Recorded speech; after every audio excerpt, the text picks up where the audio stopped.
hey, I just watched this thing. Let me give you the whole synopsis. And then you know what I'm going to do? I'm going to tell you again when you don't give a shit.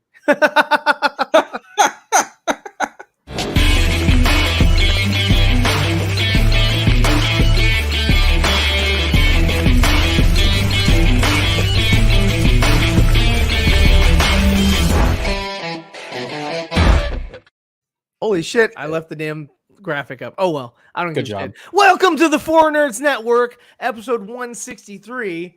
There you go. What's up, everybody? Thank you for joining us today. We are 2 nerds down. We might get 2 nerds later on, but we want to thank you guys. Sorry for the tardiness, but I mean, hey, if 2 of them aren't going to show up, we can go live at any time. But we appreciate you guys for hanging out with us, and let's just jump to the chat. Oh, Nickatina's here. He said, check out my sports channel, you son of a bitch. Shameless plug. Not even anything related to our episode. It's just, hey, come check out my new sports channel. Exactly. It's like, fuck, what thanks, dude. A douche. But hey, smash that like button. Everybody, whether you just got here or whatever, man, it really helps us out. It kind of keeps us relevant. Because hey, everybody wants to be a little bit relevant in their lives. It is the Ryan and Phil Power Hour. That's what it is, man. It's DC right. United. Hi-ho. So we have Nerd Costa Nostra, which has been a valuable asset to my Instagram. Thank you so much. I love all the love that I've been getting from my drawing posts. I've been posting a lot of stuff over there. I put it in our little group chat or whatever, but I don't think anybody cares. So anyway, but Droga does care. Thank you so much, buddy, for your fire. I saw that the other day. That was very nice and very much appreciated. He says I could have stepped in. Oh man, dude, yeah, dude. If you want to link, we should get Sean on the show. We should send him a link one of these days on the Twitter. I don't get on Twitter all that much because there's not much going on Twitter. I usually hang out on Instagram. What's up, Jamie? What's going on, Raya? What's up, man? I saw all these awesome things that she was doing. Last week or a couple weeks ago, where I think maybe she was in Hawaii or Hawaii. I don't know how you say it. But she was doing all the zip lining and all this kind of, cool shit on the beach. And I was like, dude, I've done zip lining. It's pretty fun. So good on ya. And I hope you had a lot of fun there. Yeah, good for you. But yeah, RJ, what's up, man? Did you guys see the report today of Netflix looking at Toby Emmerich to replace the head of Netflix? RJ, I'm not on Twitter anymore, my guy. I don't see hardly any. I did not see this. I am totally going into this stuff blind today, especially with our main topic today as well. But yeah, no, I didn't see that, and I wouldn't be surprised if they wanted to shift Toby over to something else. They're not done with this guy. He's old money, just like Kathleen Kennedy and her husband Frank Marshall and all that. Dude, they're all old money. You're not going to get rid of this. Doesn't that just seem like a bad idea, though? Like Toby Emmerich at Netflix. Yeah, over Zack Snyder again. Right, exactly. It's just like, not here, buddy. It's just like, that just seems like a really bad idea. Like, it is kind of, it's funny, but I doubt that would happen. I don't see that Toby Emmerich has really done that much. When he was over at Warner Brothers, I'm gonna say, shit wasn't working. The wheels weren't turning as they could have over at Warner Brothers under his tutelage. So I can't see where Netflix would be like, yeah, no, bring this guy over, and while you're at it, bring over Walter Hamada. I could actually see Mr. Emmerich going over to somewhere like Paramount or Universal, but Netflix, I don't. I'm sorry. That's interesting. Yeah, but not likely. Yeah, I agree. He could sidestep to another. But I mean, that's what they do. They're just like, hey, we have a position over here for you, and then they graft him in, because they're old money. They're not going to go anywhere. Right. It was amazing. Oh, okay. So awesome. That is really cool. I've never been to Hawaii. I'd love to go to Hawaii. Neither have I. It would be fun. It would be fun. Like, I have family in New Zealand, and we've always talked about like meeting halfway. Kind of, that would be the halfway point for us. So that would be cool. Maybe one day, eventually. Maybe if we make enough money on the 4Nerds Network, we could fund a trip to Hawaii. Tim Burton's Justice League. What? I mean, you got Michael Keaton and Nick Cage, but who else? Yeah, okay, who would he have picked as like Wonder Woman or Flash? I mean, I guess because what's his face? John Wesley Shipp lives in that universe. I was just gonna say you can make a case for John Wesley Shipp being the Flash, right? But I can agree with that. Wonder Woman, I mean, it'd be kind of a stretch, but maybe Lynda Carter. But Winona Ryder. No, you know who it'd be? It'd be Helena Bonham Carter, his ex-wife. Ooh. Okay. I've always, you know who's a missed opportunity from, in just my opinion, is Lucy Lawless. Okay, yeah. I always, and she's so beautiful. And when she was in that one movie, European, no, it was what was that one where the kids went over? Eurotrip. She was in Eurotrip, and I was like, oh my God, she's older, but she's so good looking. I was like, man, they really need to cast her as Wonder Woman, but never did. So. But anyway, we have a super chat. From Jason McKenzie. What's up? Thank you so much. Got to do one of these drops when we get these things because it's always so blowing this shit up. It's like, oh my God! Wow! Oh my God! Love you, Jason. Thank you so much. Hope everyone is doing well. Yes, or doing good. Sorry. Yeah, we're doing great. So Andre is celebrating a kid's birthday today, which happens to be his own kid, and but his actual birthday is tomorrow. Yeah, Dawson is commentating a basketball. He's commentating a basketball game, so we cannot can't really comment on that. He's off, trekking the wild, doing all the things that we wish we could do, and that's where he is. So. But thank you so much for New Zealand. Holy shit. Yeah, I was just talking about, I have family in New Zealand. That's awesome. That is awesome. And yes, this man does not know Lord of the Rings. I don't really know. But anyway, that well. So Rhea says, hey, she's saying what's up. I'm so sorry. I clicked on that. I love that you guys talk to each other, but we also love that you talk to us. Where are the other three nerds? What? Venom. What's up, Venom? I think Andre is secretly watching highlights from the last San Francisco 49ers game. Which, hell yeah, they're going to the Super Bowl. I honestly didn't. Of course, they're going to the Super Bowl. I didn't expect them to beat the Lions. Once the second quarter rolled around and they were getting stomped, I was like, okay, we're done. But then my friend texted me. She's like, oh, touchdown Niners. And then she sent me another one. I was like, yeah, no fucking way. So I checked the score again and they were tied. I was like, get the fuck out of town. And then they won. I was like, okay, we're going to the Super Bowl. We're replaying the Chiefs again.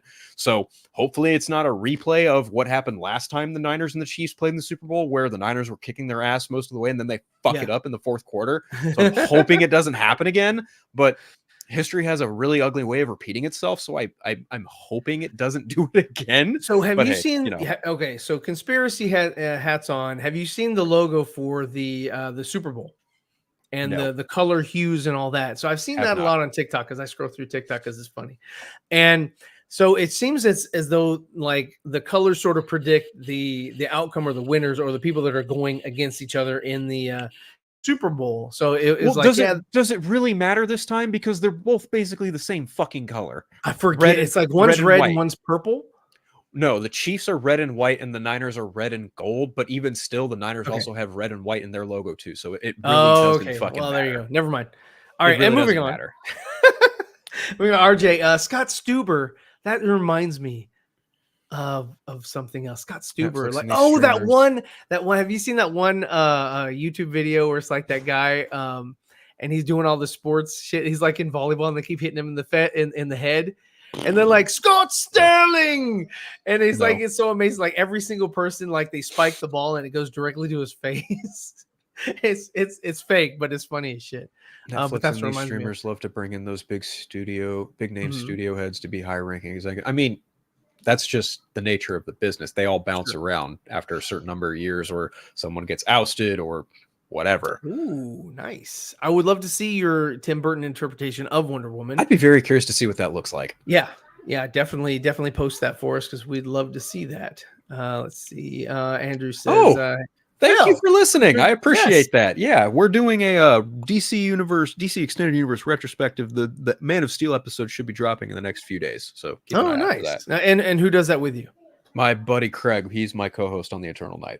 There you go. There you go. And check out the Eternal Night, guys, especially if you have not, go ahead and subscribe to Phil's channel, right? It's a channel? It's a podcast. You can find it on Podbean. You can find it on Podbean, Spotify, Apple Podcast, Google Podcast, iHeartRadio. You can pretty much find it anywhere in a podcast catcher. Just search The Eternal Night. Hey, what's up, Fear Jason? I'm going to pull something up that he did in just a minute that I thought was hilarious. But, we got another super chat from Nerd Coast Nostra. Dropping some love for 2Nerd Crew kicking off the show tonight. Thank you so much. We appreciate you. So, yeah, no, we definitely appreciate you. Let me go ahead and give you one of Dawson's old bits that he likes to drop when we get super chats. Damn! I threw that in for you. So he's a loosey goosey and fresh, like the fresh. Let's see, Drogon. We stay fresh over here. Lawless is wonderful. Well, there you go. She's perfect. That would have been perfect casting for her time. Let's see. Oh yeah, check out Rhea at Glimmering Harpy. And Fear Jason, heck yeah. And we met Fear Jason. Me and Andre got to drive him home that night that we saw The Flash. Yep. Met him at Full Circle. No, it wasn't Andre's birthday. It's Andre's kid's birthday. Correct. So he's out at like Chuck E. Cheese, and just living it up. Is it Chuck E. Cheese? Did he ever? How old is Andre now? 63. Damn. When I'm 60. Damn. Boom, boom. Talk about a damn reference. Yes, it is. But yeah, no, that's crazy. I'm sorry, you're saying about Chuck E. Cheese? Was it ever clarified if the birthday party was going to take place at Chuck E. Cheese? I am making a valid assumption. Okay. That's where they went. I feel like that's a very valid assumption to make. That's probably where they went, unless they have some favorite restaurant or whatever. But let me go ahead and share this real quick from Fear Jason. This is this is Andre the Last Airbender. Oh fuck. Oh man. I forgot just how piss poor that movie is by comparison to the new TV show and Dawson. The original. Oh my god. Oh my god. That is, man, and you're Soka. That's yeah. We appreciate the love, man. That is so awesome for you to do that. That is so funny. Let me take that off the screen. Okay. But thank you so much for Jason for that. I love those things every time. I don't get to see them that often because I don't hang out at Twitter a lot. Or what is it now called? X? Does anybody care? Elon's site. I don't know. Elon's World. Studio C. Was that Studio is that you? C? Is that, I don't know. Is that a reference to? I don't know. I don't either. Anyway, Andrew, we appreciate that. I can't hear. Hold on. Neither can I. My classic, right ear is like half deaf. Hilarious. So. But anyway, so we were talking a little bit about shows that we've seen before movies the show and started, shows, yeah. And we kind of I was talking about a John Travolta movie that I watched last night, right. Which was okay. It wasn't great and it didn't suck, but it had John Travolta and Steven Dorff, and they had a main character lead or whatever. He looked like Lincoln? The guy from Walking Dead, but I know it's not him. From Boondocks. Was not Andrew Lincoln or Norman Reedus. Was not either one of those guys. Right. It wasn't one of them, but he kind of looked like Norman a little bit. And then it had this other guy, kind of looked like he was related to Ethan Hawke, but I can't recall. I'd have to actually look that shit up on IMDb, which I might, because I feel horrible not being able to. No, I don't feel be too their bad. Names, IMDb, but it was an okay movie. It wasn't bad. It wasn't great, but it was okay. It was like hey, okay, it was worth a watch. So speaking of old movies, did you see the trailer for the new Roadhouse remake? I did. How do you feel about that? I did Roadhouse with is one of my Gyllenhaal. Yeah, the original with Swayze is one of my favorite films of all time. So my parents went to school with Swayze. No shit. No shit. They went to high school with him. His name was Buddy Swayze back in the day. That's what they called him. They called him Buddy Swayze. That's right. And his mom and dad owned a dance studio. Interesting. And they graduated with him, and they weren't like, like tight friends with him, but they were just, they were in his class, and they were really cool with him. And unfortunately he's, passed on or whatever, but, so my mom has always loved every single movie that he's been in because, she knows him. So Roadhouse was something that was like, I liked, it was really good. And I thought that they kind of made a remake of it, but it was a remake of a remake with The Rock, which was called like Standing Tall or something like that. Yeah. Or when he had like that board or whatever, and he was a bouncer, and they came into town, and they were trying to run him off and all that other shit. Or Walking Tall. Yeah, Walking Tall. So I was like, Walking Tall is kind of a remake of Roadhouse. But then seeing Jake Gyllenhaal, okay, so I dug what he was doing, but I didn't care about his protagonist or his antagonist. I'm sorry, his antagonist. Because it's fucking Conor McGregor. That was the muscle that they hired to beat him. Okay, I know what you're talking. Yeah. The overall the head honcho of it all. The younger guy, I was like, I'm not buying this. I'm not buying that you hired this guy who looks like Conor McGregor. I just didn't buy that guy. That guy was like, okay, it's kind of like he reminded me of the guy from that other movie, Underworld. If you remember Underworld, that the leader of the not the leader of the vampires, but the guy that was kind of running shit, while the other the other main vampires were like under the ground or whatever. Right. Like, he was a horrible actor, and he reminded me of him. And I was like, oh, okay, this is going to be one of those where he's not the greatest villain or whatever. But anyway, so I saw that movie with John Travolta, and John Travolta played kind of a minor role in it. He was the sheriff, and he just kind of like, he was there. He just did sheriff shit.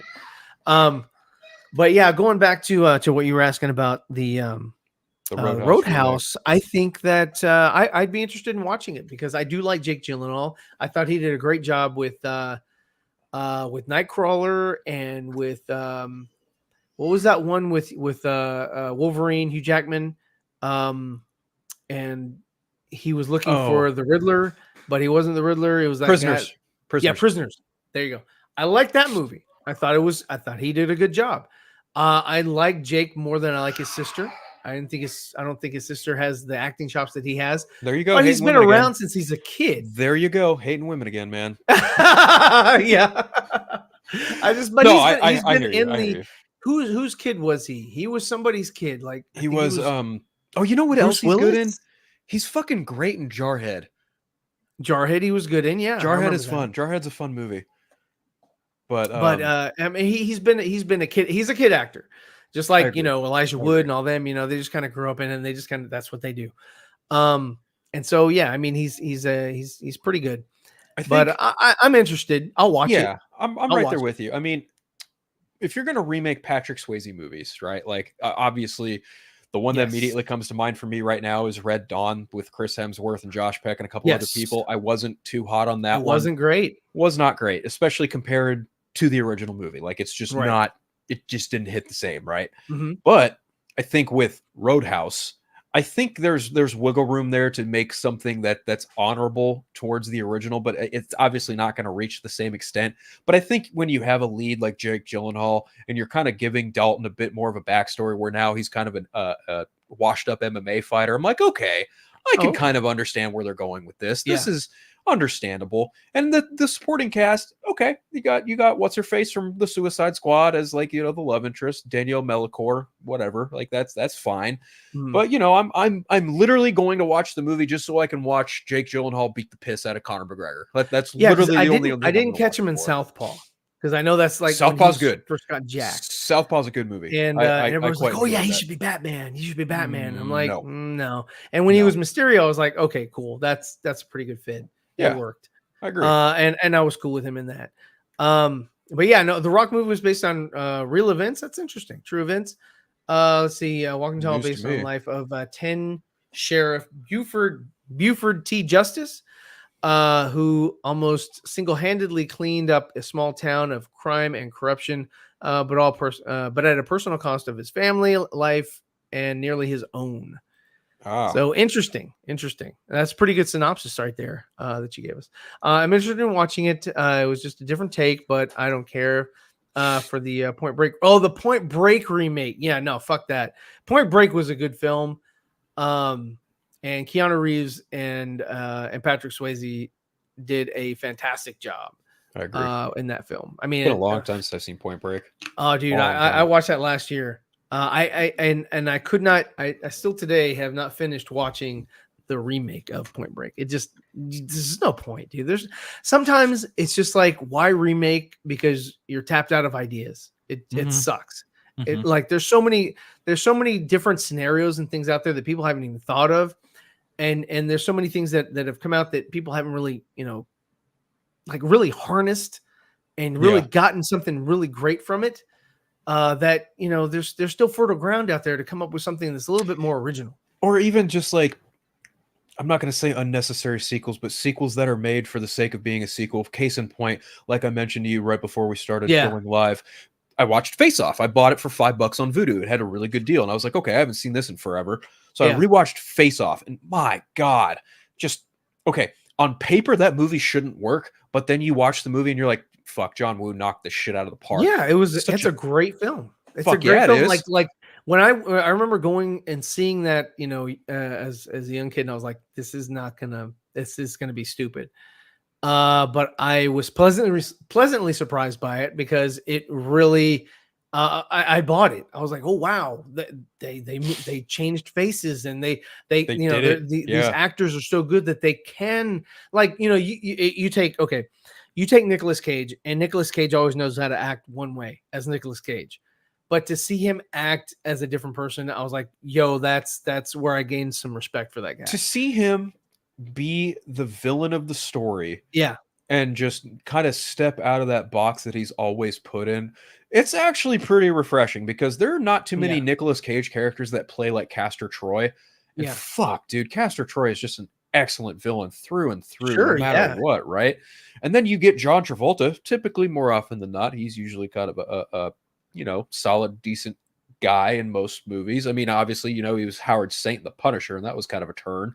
But to see them both act not only like opposite of each other, but act like each other. Yeah, that is something I think you're not going to be able to ever recreate. I don't think that a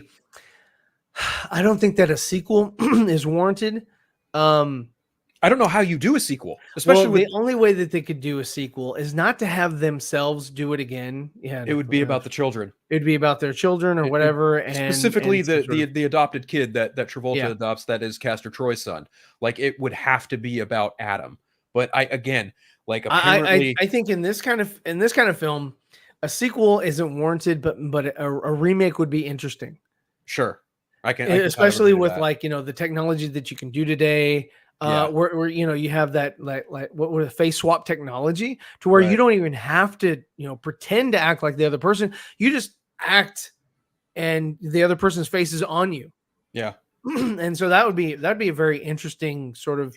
And even you can work biometric technology into the plot somehow, because that's definitely a thing in today's time. Yeah. But again, I don't know how you do a sequel, especially because apparently it's being done by Adam Wingard, who did Godzilla vs. Kong, and he's doing the new Godzilla x Kong movie. And apparently, Travolta and Nicolas Cage, they are allegedly in talks to come back. Nicolas Cage talked about it. Travolta hasn't said a word. But apparently they've been talked to about coming back for the sequel. And I'm like, I don't know how the fuck you bring either one of them back. Sure. But, hey, if you got it on paper and you think it's a fucking good idea, more power to you. Just, try and honor the original as best you can. Because I don't know that you can honestly live up to what John Woo was able to achieve with that. Yeah. No, it's an odd it's an odd request, or not really a request, but it's an odd situation where it's like, hey, let's. I mean, they tried to do a Goonies sequel for the longest time. Fuck yeah! Until finally they were just like, all right, you know what? We don't have it. Not only that, like Richard Donner's no longer here, so no offense, but what's the point if he's not here anymore? I don't see that happening at all now that he's and Corey Feldman, I mean, how can you bring that guy back? I mean, he's so much has happened to that cat that bringing him back would. I don't think he would want to. He's too busy, you know, playing around with his angels. I don't even think that. I just think that he's doing his own just thing. so far removed from the acting scene. I don't necessarily think he'd want to come back. The only thing I would ever want him to come back as is a voice for Donatello. Like he was the best fucking Donatello ever. Like bring him back for like a Last Ronin kind of, you know, setup or whatever, and just, you know, give us a little bit of that, and that'd be great. You know, the last movie I saw Corey Feldman in was actually in October. Friday the 13th, Part 4, the final chapter, which was not, in fact, the final chapter. Yeah, well, it was that chapter that was final. Sure, I guess. Because he plays young Tommy Jarvis in that movie. Man, that's another interesting thing. They had the character of Tommy Jarvis be played by like 3 different actors across 3 different movies. Well, I mean, they kind of did the same thing with the vacation movies. They always changed the kids, Russ. Audrey and Russ. They changed Russ. Yeah, you're right. So it's all right. Because in the first film, it's Johnny Galecki. I think he's the first or second one. I don't remember. Oh, yeah, no. For vacation, or are you talking about for? I'm thinking that Friday the 13th. No. I'm thinking vacation. Oh, vacation was what's his name? He was in. Oh God. He was in 16 Candles. He was in The Dark Knight. Michael Anthony Hall. Yes, he was the first one. Okay, and then it was Galecki, I think. Yes, or it was the other way. It was one of the other way around. And I don't know which one came first. The third one was the guy from the Big Bang Theory. That's Johnny Galecki. He was in Christmas. Yes, he was in Christmas. The other one that was in Vegas he was in That Thing You Do. He played the bassist. Ah, okay. Yeah. And then the other one that was just utter trash was the sequel, and it was Vacation with the guy from Hangover and Christina Applegate, I think. Where they basically tried to like not really remake, but it was like a legacy sequel of sorts instead. Yeah, Russ's family. It just didn't. And you know, Chevy was there, and so was Beverly, but it wasn't. Ed Helms, I think. Ed Helms, that's right. Yeah, it was Ed Helms. Yeah, he plays older Rusty. Yeah. Hangover. So yeah, no, it did not do a good job. The best thing about that movie was Chris Hemsworth. Come on. Oh, wow. I haven't seen it, so I couldn't even give an opinion on it. To be honest, it just in his little part was funny just because he had charisma and he was charming, and that was funny, and that was it. And other than that, the movie was just trash. So maybe he should have been older Rusty then. Man, you know what? Who I always thought would have been a good sort of like, you know, son of Chevy Chase, Norm Macdonald. Okay. He would have been good. Yeah. I could see that. I think he would have been a great sort of like, okay, this is who you give the father carrying the torch kind of thing too. Sure. Yeah. You know, and you know, he could have had his own run, and that would, you know, and you could have done all kinds, because there's so many more vacations than just Wally World, European, Vegas, and then Christmas. And there's so many more you could do. You know, so many different, you know, people that can have like a fucking Carnival cruise or some shit. You know, there's a vacation. You know, there's all kinds of shit that you can, you know, that you could do that have, you know, it opens itself up for like, you know, funny scenarios and shit. You know, because you know, there's so many things that you often do with your family. I agree. So, or even just, so you could even do like a road trip vacation type of movie too. Like I don't know. Yeah. Well, that's essentially what the first one is, more or less. That's what the first one sort of it becomes, or whatever. Another one that sort of brings it back is talking about Travolta again. I like Wild Hogs. Oh, yeah. And that's sort of a cross country kind of thing where it's like, you know, these guys are going on vacation, but it's what's his name from Fargo and what's his William H. Macy. Yes. And Tim Allen and Martin Lawrence and Ray Liotta. Yes. And that was a pretty funny. It was stupid. It was Marissa Tomei.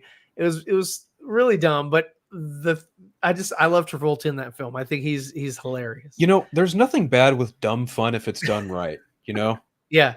Like there's nothing wrong with dumb fun if it's done right. And that movie is nothing short of dumb fun done right. Sure. Yeah. When they keep meeting that highway cop. Yep. That's right. That's pretty funny man. shit. I might watch that later.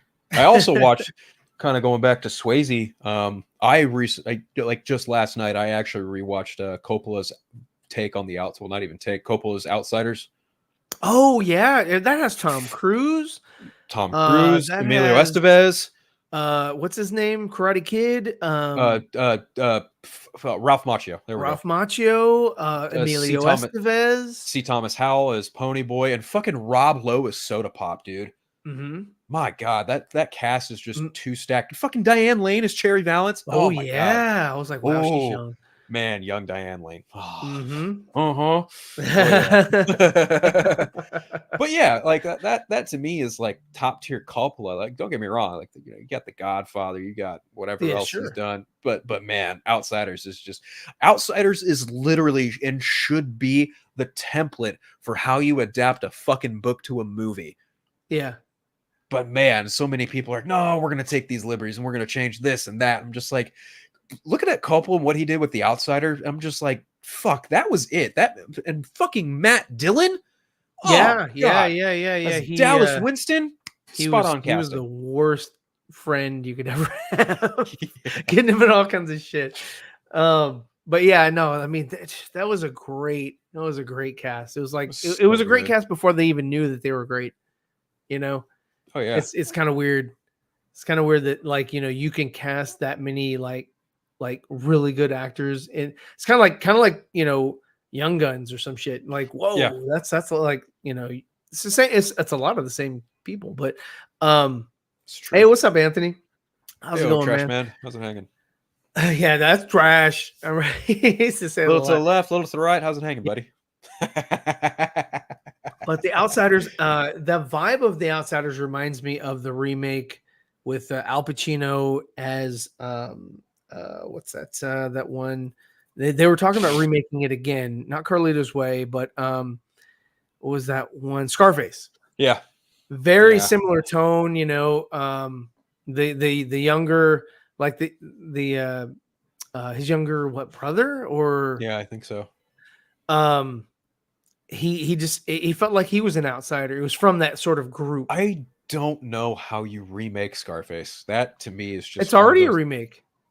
True, but Pacino's a remake, and they wanted to remake it again. Like, how do you do that again after doing the Pacino film? You know what I mean? Like, I don't know how you could even try. Yeah, you take something epic and you're like, you know what? Let's just take it back to brass balls. Like, well, what are you doing? Like, you can't get better than that. Don't try. You know, I mean, again, go back. You know, don't go back and like, you know, drudge up something that's been done before. You know, come up with something your own. You know, make it your own. You know, and give us a new story. There's so many different people out there that have so many. You know, what's interesting to me is like actually talking to people that have like, you know, have lived life.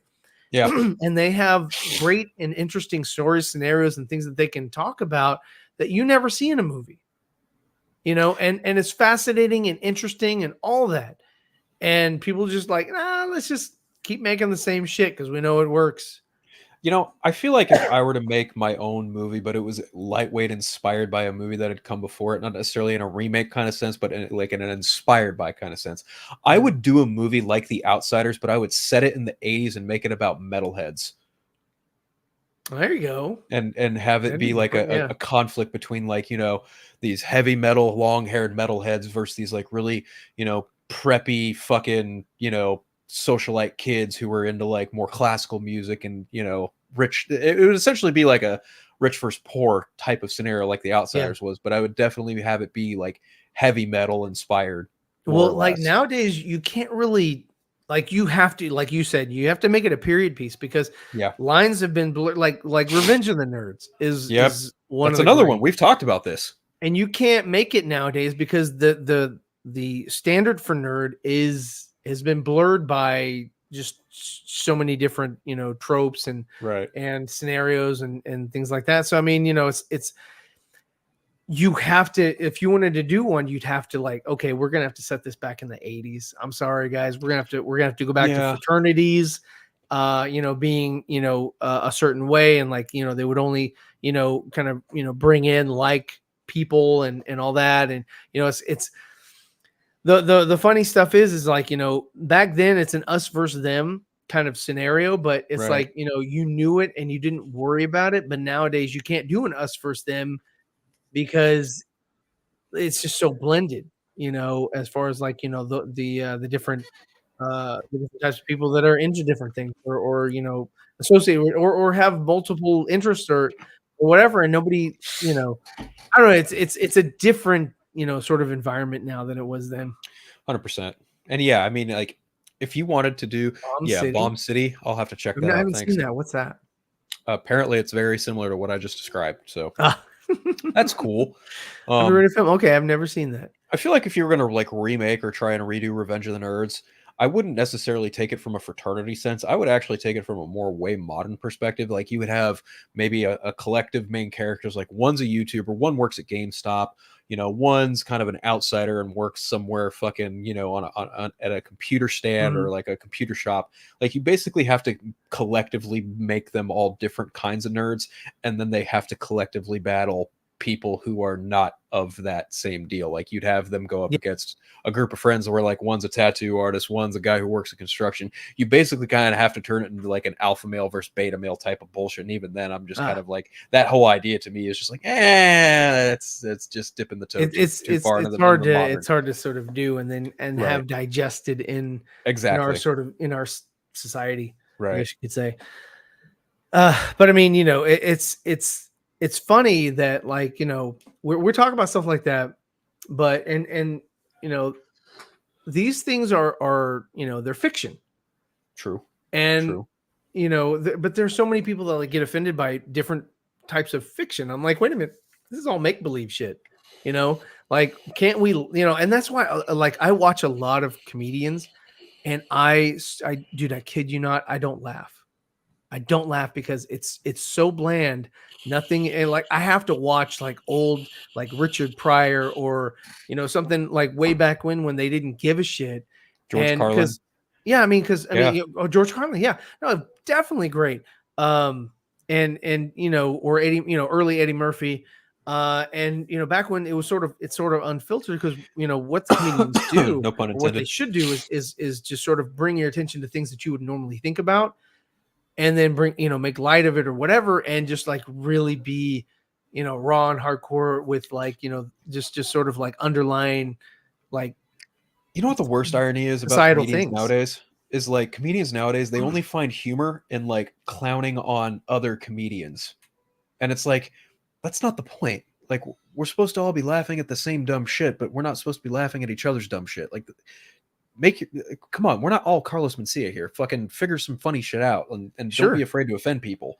Yeah, no, that's okay, and that's kind of what I was getting to is like, dude, the greatest comedians are the ones that can actually offend people. Right. And again, you know, when we were talking about this, I think before the show is like, you know, when you offend somebody, it's not about like, you know, what they say, it's about how you receive it and how you internalize it, how you process and how you know, and they have no control over that. That's all in you because that's in your head and that's what in your mind and how you have to sort of, you know, process, you know, these different things that have been like, you know, presented to you or whatever. But, you know, you have to understand that like it's all said not as a derogatory or like, you know, hateful or whatever, you know, it's all just to kind of point out, you know, what's funny is shit that's fucking differences. Right. You know, if you're used to one thing, you point something out that's something that's different or something that you're not used to or whatever, or something that you didn't think of or think about in that sort of, you know, realm, then, you know, it gives you a different perspective of looking at that same element and saying, oh shit, that's funny. And that's the best because, you know, a lot of the comedians are actually the smartest of performers because they have to intellectually come at you with some with different things like, you know, Gallagher or like you said, Carlin or Robin Williams or, you know, Eddie Murphy or whatever, you know, like they're very intelligent people because they understand how to speak to you, how to get, you know, how to put a scenario or put a an instance or whatever in your mind and have you think about that and have you realize like how fucking corny or funny that is. You know, and that's the trick of it right there. Right. Is like, you know, getting you sort of out of your own train of thought into a different thought pattern and saying, oh shit, I never thought of it that way. That's funny, you know? Yeah. Like, I think if I had one comedian that I can kind of follow and doesn't necessarily fall into that category, it would probably be Bert Kreischer. Okay. I think of the modern era, he's probably the one who isn't afraid to not necessarily offend other people, but he just knows how to be funny without being kind of an asshole about it. But he also knows how to like make fun of himself and make fun of other people. Like his bit about, I am the machine with the Russian train. That shit still makes me laugh to this day. And even like they made a fucking movie about it with him and Mark Hamill. So I don't know. I think of like the modern era of comedians. He's one of the very, very few that I can look at and point to and be like, yeah, no, he's funny. But a lot of other comedians, they're just like, can't even fuck with it because they like, even recently Dave Chappelle like walked off stage because he was getting booed or something. I don't remember. Really? Because I watched his latest thing on Netflix. And okay, so old Dave Chappelle is not as funny as young Dave Chappelle, because young Dave Chappelle was just like, he didn't give a fuck. Right. Like, and then he got slapped on the wrist or whatever. But I mean, I used to love like that one bit where he's like on the streets of New York with his white friends and they go to a police officer and they're like, they ask him for directions and they're high. And he's like, can you tell me where such and such street is? He's like, motherfucker, you're on such and such street, Right. He was like, I'm a little high. But it's funny shit. Like, oh, let's sprinkle some crack on him. But shit like that is just, it's fucking hilarious. But like the one thing that I see, that like comedies, movies are not as funny as they used to be. Like now it's just raunchy for the sake of raunchy, and there's nothing there, there's no substance, and that's what it's missing. And it's like, oh man, because I wrote a comedy film that we tried to shop around or whatever, and it got some traction because I had some funny moments in it, but it just it's edgy. And it's not, it's not that safe shit that you just kind of get now.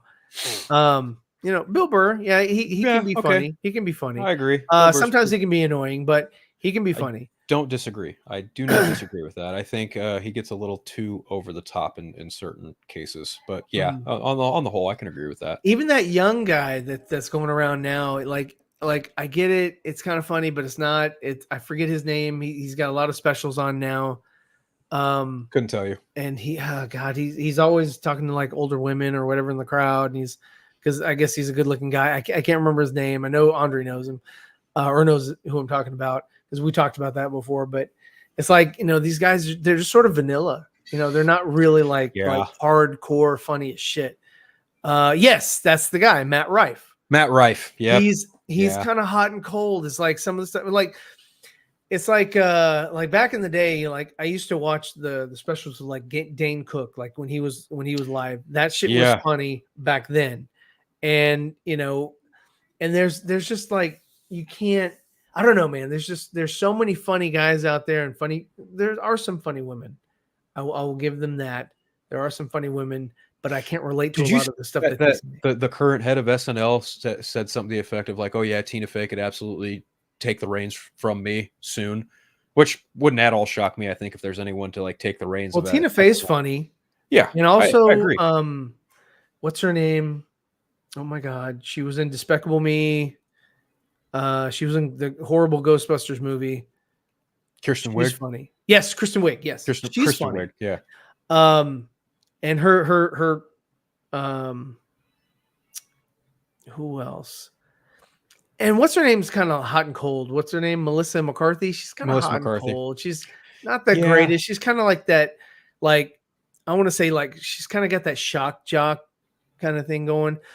The people who I didn't find funny when they were younger and they were sort of doing stand up and then their heyday was Rosie O'Donnell and the Catherine Ho.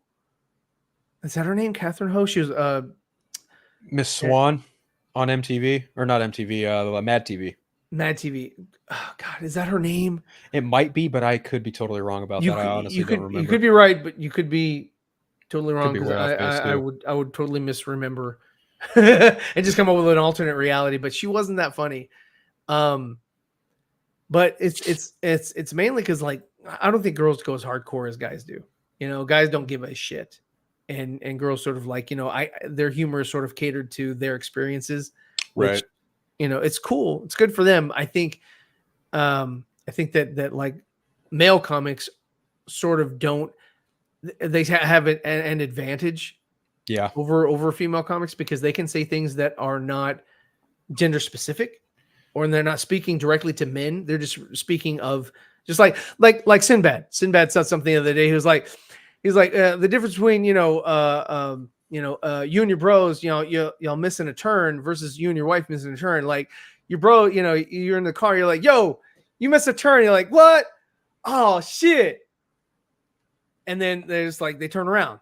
And then, you know, like the wife is like, you know, hey, oh, you missed your turn. You should have turned there. Why didn't you turn there? He's like, oh, I'll just go ahead and make a U-turn and come back around. She's like, no, don't do it. I don't want to go there anymore. My night's ruined. And you know, forget all that. Let's just go home. Completely different scenario. I mean, in some cases, yeah, I suppose so. But it's funny shit. Like the guys are missing, like, oh shit. that's their response to like missing. It's like, oh shit. Yeah. Yeah. Oh well, we'll come back around. But anyways, like that was just sort of a minor example of something that I thought was like, well, you know, that's funny on both fronts. Ricky Gervais. Did you know Ricky Gervais was I think he was a musician first or a singer? I believe so, yeah. And then he kind of got into the whole thing, and I guess he got with like Simon Pegg and all those guys. But anyway, so is one of those who doesn't care. I'm hosting the award show. I think that shit was scripted, to be honest with you. I think they were just sort of like putting things out there and just, to be frank, it's got to be approved. I'm like in the minority. I don't really care that much about Ricky Gervais or think he's like all that funny. I mean, yeah, obviously the awards thing was kind of funny, but I'm just one of those people. Like, yeah, that's nice. Yeah, well, what I'm saying right here though is that everything that he was saying has to be approved, and it's true. It has to be approved. True. So, you know, they allowed that or whatever. Just same thing with, you know, the whole Will Smith and Chris Rock. They allowed that shit. You know, there's no fucking security that came up and did anything. It was all fake. Just for it's because all it's performances. They're all actors. It's all fake. Nate Bargatze or Bargatze. I don't know who this person is. It's pretty good. Definitely has his own style. Okay, cool. Yeah. No, I haven't really been watching too many comedians lately. I've just been kind of. I tried. There was this one that I don't trash people, so I didn't care. Like I'll watch stuff like as I'm eating. I'll put something on like Netflix or whatever and kind of listen to it. And if I'm not laughing, I'll turn it off. Yeah.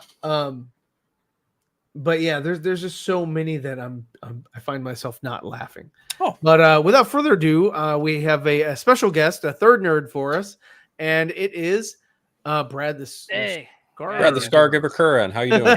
Thank you. Yeah, sorry. It's like I was trying to. I mentioned I was going to be on probably about 8:20 because I had class tonight, but I got delayed by a few different things. So we've been talking shit for like the last almost hour now. Oh yeah, definitely. Oh well, what interesting happened today? I mean, I'm sure there was Supergirl stuff, and there was we haven't even gotten any of that. Yeah, we haven't gotten to that. We're just talking about stuff that we've watched recently, and just kind of gone into that a little bit. Okay, but yeah, well, to get my quick thoughts on the casting news. I mean, because I'm not really too familiar. What's her name again? Millie Alcock. Yeah, because I've only seen a little bit of House of the Dragon, so I'm not terribly familiar with her. But yeah, I never watched it, so I'm not sure. So it's hard for me to kind of really like. She's a pretty girl, but I mean, and that's what I was telling Andre. He was like trying to put us on the spot last week. He was like, "Who do you think should get the role for Supergirl?" And I was like, "Right, yeah." And we were just like, neither one of these ladies. So I was like, I can't tell you anything. I've never seen them act, so I don't know. Like, I'd be like, "Oh man, yeah, no, I'd choose her because she's so beautiful." But let's just say she was like not the greatest actress. Like, okay, like so that doesn't do justice to the role. So she looks good in the role, but doesn't act good in the role. So I'm, yeah. So I mean, I think the last two were one was the voice actor for Supergirl in the Meg latest Donnelly. DCAU. Yeah. So who's to say that she's got great screen presence? Who knows? Yeah, right? well, I remember a lot of people speculating about her because I mean the whole thing about like the cast are going to like play the characters in live action animation. I don't think that's going to be the thing. I think eventually, like they might get a couple of them to do it, but I don't think that's part of the deal now. I think there's like fuck it, let's because they're still releasing shit. You know, there's like fuck it. Yeah, but again, it's kind of like with Corn Sweat. It's like, well, him, I'd like, what was the Pearl? It was like I'd seen. That's probably, I think that's about the only thing I've seen him in. He's not. I've like, never seen him in anything. He just looks like Henry Cavill, so he gets he gets my thumbs up. One other thing, I've seen him in one other thing, and it's the show with John Bernthal, We Own This City. Oh, yeah, nice. yeah, Droga. Yes, she's Aussie, so that's a point She there. is, yes.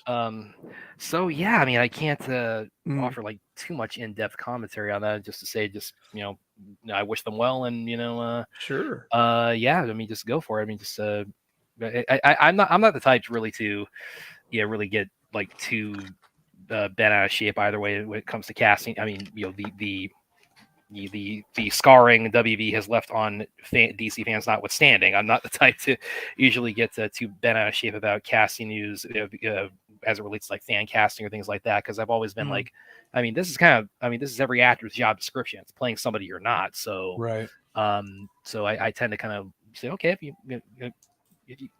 if they saw something in him, whoever's going to be cast in this role, wherever the case may be, it's like, yeah, let's so here she is. So yes, visually she's short. I think she's like 5 something, 5. She's like 5'2", she looks pretty 5'5", 5'3", 5'5". I think she's 5'5" in that photo. Yeah. So I don't know if they're gonna be like doing forced perspective like Lord of the Rings when she's talking to Corn Sweat, because he's like 6'3", 6'4". He's 6'4", like yeah. And I mean, that's definitely, is it gonna be like a Stallone kind of thing where they have to put her on a box when she's talking to, she's talking to David? You're like, hey, it's Superman. Yeah, they might do a thing like twins. It's like with DeVito and Schwarzenegger. Oh yeah, that's true. Like a Kryptonian version of that. Yeah. So I mean, she, blonde lady, very attractive. Yeah. Who is the shortest guy to place? Because they Superman, because they tend to be pretty big dudes. Hecklin or Christopher Hecklin or Brandon Routh. Yeah, Brandon Routh was shorter than Reeve because they put him in heels. Yeah, right. Because Christopher Reeve was like 6'4". He was enormous. Yes. Right. And then Henry Cavill, I believe, already about 6'1" or 6'2". Yeah. He's 6'2". And Corn, I'm about 5'11". I think I read he's about my height. And I couldn't say offhand how tall Dean Cain is, and then Tom Welling, I read also he's about 6'3", 6'4". Yeah, pretty tall guy. Yes, they tend to get pretty. They tend to get. I mean, because Superman, tend to want to have a guy with as much of a powerful presence as he can. Right. Sure. How's it going, Ray? Hey-o. So okay, so I have a picture. I actually drew her. Wait, no. I put her in here. I put Sasha right there. Yeah. So Sasha Calle is right there, and then I put the new Supergirl because I figured she'd be blonde. I put her there. That's her right there. Okay. Yeah, I put her. I can probably bring up a better image of that. But yeah, Andre tried to claim that today. Andre tried to claim it today that he called it, and what I was like, bitch, I drew her shit like way before you even mentioned that shit. I already had her on my mural. So yeah, I again, it's like I'm not being too familiar with her. I couldn't really call that, but I mean, again, it's just like with I wish them all the best. Yeah, sure. Especially with the situation, especially with what and this is right here something William and I were talking about the other night with the current state of W financial. As far as like how, because we were discussing like the news about like their stocks had taken a hit and things like that. So yeah, it's, I mean, I did not sound like a record, but it's like, yeah, I wish them well, Godspeed, and yeah, just go for it. Yeah, so Andre was saying that he really liked her casting. He thinks that because he's read what is it, Woman of Tomorrow? Woman of Tomorrow, yes, Woman of Tomorrow. So he's read that, and he was like, "Oh yeah, no, I totally get it. This is so in line with James Gunn." And I think she'd do really well for that or whatever, because he definitely was into the House of the Dragon, and I think he watched it and liked it and all that. So I'm just curious, like, do you guys think that like, how do you think that they'll have her in a uniform or whatever? Do you think that she'll look like she'll have like a skirt? Do you think she'll have pants? Do you think she'll have I think the time has come to kind of like let the skirt, kind of like with well she got a skirt, Wonder Woman, but I mean but she had, as I call it, the Star Spangled Bikini previously, so and they updated that, so I think I think the time is I mean, you had Gal Gadot, she was in a skirt. Yeah, and that looked fucking dope. But yeah, but it was like a Greek, Spartan kind of skirt, that sure, and do something similar to where it, like, it doesn't look like just a free flowing cotton blend, polyester, skirt, like cheerleader skirt. It could have layers, and it could look pretty dope. They had this one thing that I thought was really cool. Instead of a cape, they kind of had like a half cape, like on her waist, where she was still wearing pants, but she had like it was sort of had like a little cape in the back just around her waist. And I thought that was kind of cool. The big thing for either of her core and sweatsuits is really going to be the test for me. Is and I mean 5'5". That's oh, okay, so she's about the same height. Is and not to sound too hung up on what came before, but the idea of the Kryptonian suit being chainmail, that was something that just I really loved. They had the chainmail suit for both Henry Cavill and Sasha. Do you think that they will keep that in that this is sort of a blended universe? I doubt. I don't know. I would think that, I mean, because it's kind of like when Matt Reeves took on the Batman, it's like he Pattinson's suit is is very distinct from Affleck's, so it's right. It's I would think that they would want to put their own stamp on it and make it distinct from anything else. So I have a suspiciously sneaking feeling that she tested in either Melissa Benoist's suit or Sasha Calle's suit. Yeah, there's no way her suit's ready. David Cornsweet's suit, on the other hand, is probably close to, if not outright ready. The movie starts shooting in a month. Will we see her in Superman Legacy? Maybe. I don't know. I think that's probably the reason why she got cast. Probably. That's my guess too, why they cast her so early. Yeah. It's either that or they're going to make her movie next. I doubt, because I shared this in our group chat over text, but James Gunn clarified on Threads earlier today. Yeah, there's supposed to be a second thing that's supposed to be getting rolling later this year. Two other projects that are apparently going to two. Okay, he's planning on two other projects that are apparently going to go into production. I bet one was Peacemaker season 2. I'm probably right there with you. It could be that, or it could be Waller. So here, I'll pull it up right here. Let me get this shared present and share screen. Sure. There we go. Second. There we go. I got it. Last one. Yeah, okay. Droga, thanks for getting the skirt. So he says he's responding to someone. A year later, does it look like more projects will enter the chapter, or did the strike ensure that wouldn't happen? He responded, some things have shifted around. Some projects now earlier, others later, and other new projects are being developed. Like I said from the beginning, we are going to put things in production based on when we have a great script and nothing else. And luckily, we've had some great scripts come and take us by surprise. There was that recent addition of a screenwriter for Supergirl Woman of Tomorrow earlier this year. So that wouldn't at all shock me if that film goes into production not long after Superman Legacy. Yeah, I think that has a good shot if they've got the Supergirl for it. Yeah. Clearly, they feel pretty confident in the character if they cast her already. Oh, yes, definitely. So, I agree with that. And as far as the actress herself, I've seen her in the House of Dragon show. She's not bad at all. I think I haven't read the book, but I know of things in the book, so I was like, okay, yeah, that makes sense why she got the role. I get it. I'm kind of with Brad. I'm not one way or the other. You're not going to see me trying to get James Gunn to bend over so I can kiss his ass, nor are you going to see me holding a fucking torch out front of his front lawn begging that he just stop. I'm not in either of those camps. I'm in the camp of like, just show me what you're going to fucking do. Like, I'm not going to like brown nose you, but I'm not going to fucking chastise you. Like, just show me what you can do before I make any hard judgments. Right. I'm a little bit with Brad in that, the scar from what has happened from the previous universe is still pretty fresh. Yeah. It'll probably still be kind of fresh by the time this next Superman movie comes out. But even still, like, I'm open to it. Show me what you can do. Sure. Show me what your fucking movie can do.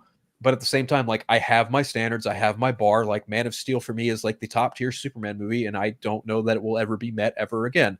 But, you know, I was very open to the Batman happening. Granted, Ben Affleck is still my favorite live action version of Batman, but Robert Pattinson came pretty fucking close. He's number 2 now. Like, I think if I had a list, it probably goes Ben Affleck, Robert Pattinson, Val Kilmer, and then Christian Bale. Like, that is my list of live action Batman. Dawson's is George Clooney, George Clooney. Right. But, you know, like, he loved how the Flash ended then. Like, in what little I've seen to kind of shift gears of David Cornsweet, the role he had in We Own This City, there are hints and shades of Clark Kent in it, like the good guy, the do-gooder, because he's a good cop in that. I'm like, okay, I get it. I get why he's Superman. Now, granted, everyone's like, oh, you need to watch Pearl, you need to watch this and the other thing, and I'm like, no, I'm not gonna. I'll wait. Yeah. Like, I will fucking wait, because none of that has shit fuck all to do with Superman. Sure. I want to see what this version of Superman looks like. Obviously, there's going to be some pretty heavy ties to Superman 78. I mean, for Christ's sake, you got Nicholas Hoult there as Lex Luthor, and you cast someone else to play Miss Tessmacher. Miss Tessmacher is a straight up nod to Superman 78, because she's not a character. Oh, sure, yes. Right? Definitely. And even if Millie Alcock's Supergirl shows up in this movie, okay, cool. The movie's titled Superman Legacy. It's not fucking Superman 78 Redux, even though there's a lot of hints towards that in some way, shape, or form. But I really, really hope that the dude, by dude I mean Gunn, balances this shit where you find a happy medium between Superman 78 and Man of Steel. Like, come on. We don't need to do the whole truth, justice, American way bullshit 100% through and through. That is tired and old, and it does not fit a modern version of Superman anymore. Regardless of whatever the fuck Peter Safran says in a fucking interview to try and sell a character. Like, I really do think that if you want to make this character applicable in 2025, you really need to just kind of do a happy mesh of the two.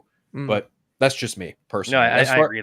If it's 78 Redux, then I think it's probably. I mean, look, you do 78 Redux, you're just going to piss off the Snyder fans even more. You're DOA. You are DOA. You're not only you're going to piss off Snyder fans, the general audience is going to be like, yeah, we saw this before. It'll be Superman Returns all over again. Yeah. Well, the problem with Superman Returns, and I've said this, is the story. It wasn't branded. True. Like, if he had an awesome story, that shit would have fucking taken off, and your universe would have started back then. True. You know, and well, that's why that's a big part of why Brandon Routh, he was my favorite character on Crisis, because it's like he got the chance at that point. He was no longer playing Christopher Reeve playing Superman. He was playing his own Superman at that point. Yeah. Yeah, no, they definitely did. They did right by him. They, definitely did, and he's one of my favorite Supermen. So, and that Kingdom Come outfit looked great. Oh yeah, looked really good. Yeah, like I've got the Great Temples. Yeah, it's like but I do still stand by. It's like I wrote an article a while back. I don't know if you guys have seen this. It was about a year and some change ago. Where it was basically DC could have their own equivalent to No Way Home with Superman. Yes. And I still keep pushing this where I'm saying it's like, just imagine like doing like a big multiverse event thing where you had like every living Superman actor, whatever, event, crisis, whatever happens, to bring them all together. We got it like Final Crisis. Yeah, exactly. That's kind of what happens in that book. Yeah. Final Crisis. They assemble a lot of different Superman. So yeah, they did not call him back. They didn't call a lot of people back for the Flash movie, but hey, that thing is said and done. It's put a fork in it on that movie, right? You're talking about Routh? Yeah. That one. Honestly, as much as I understand the thought that went into getting a CGI Christopher Reeve, I really feel like they would have benefited more from just getting fucking Brandon Routh standing next to Helen Slater there. Oh yeah, that to me would have made more sense. Well, because he's the modern continuation of Christopher Reeve. Right.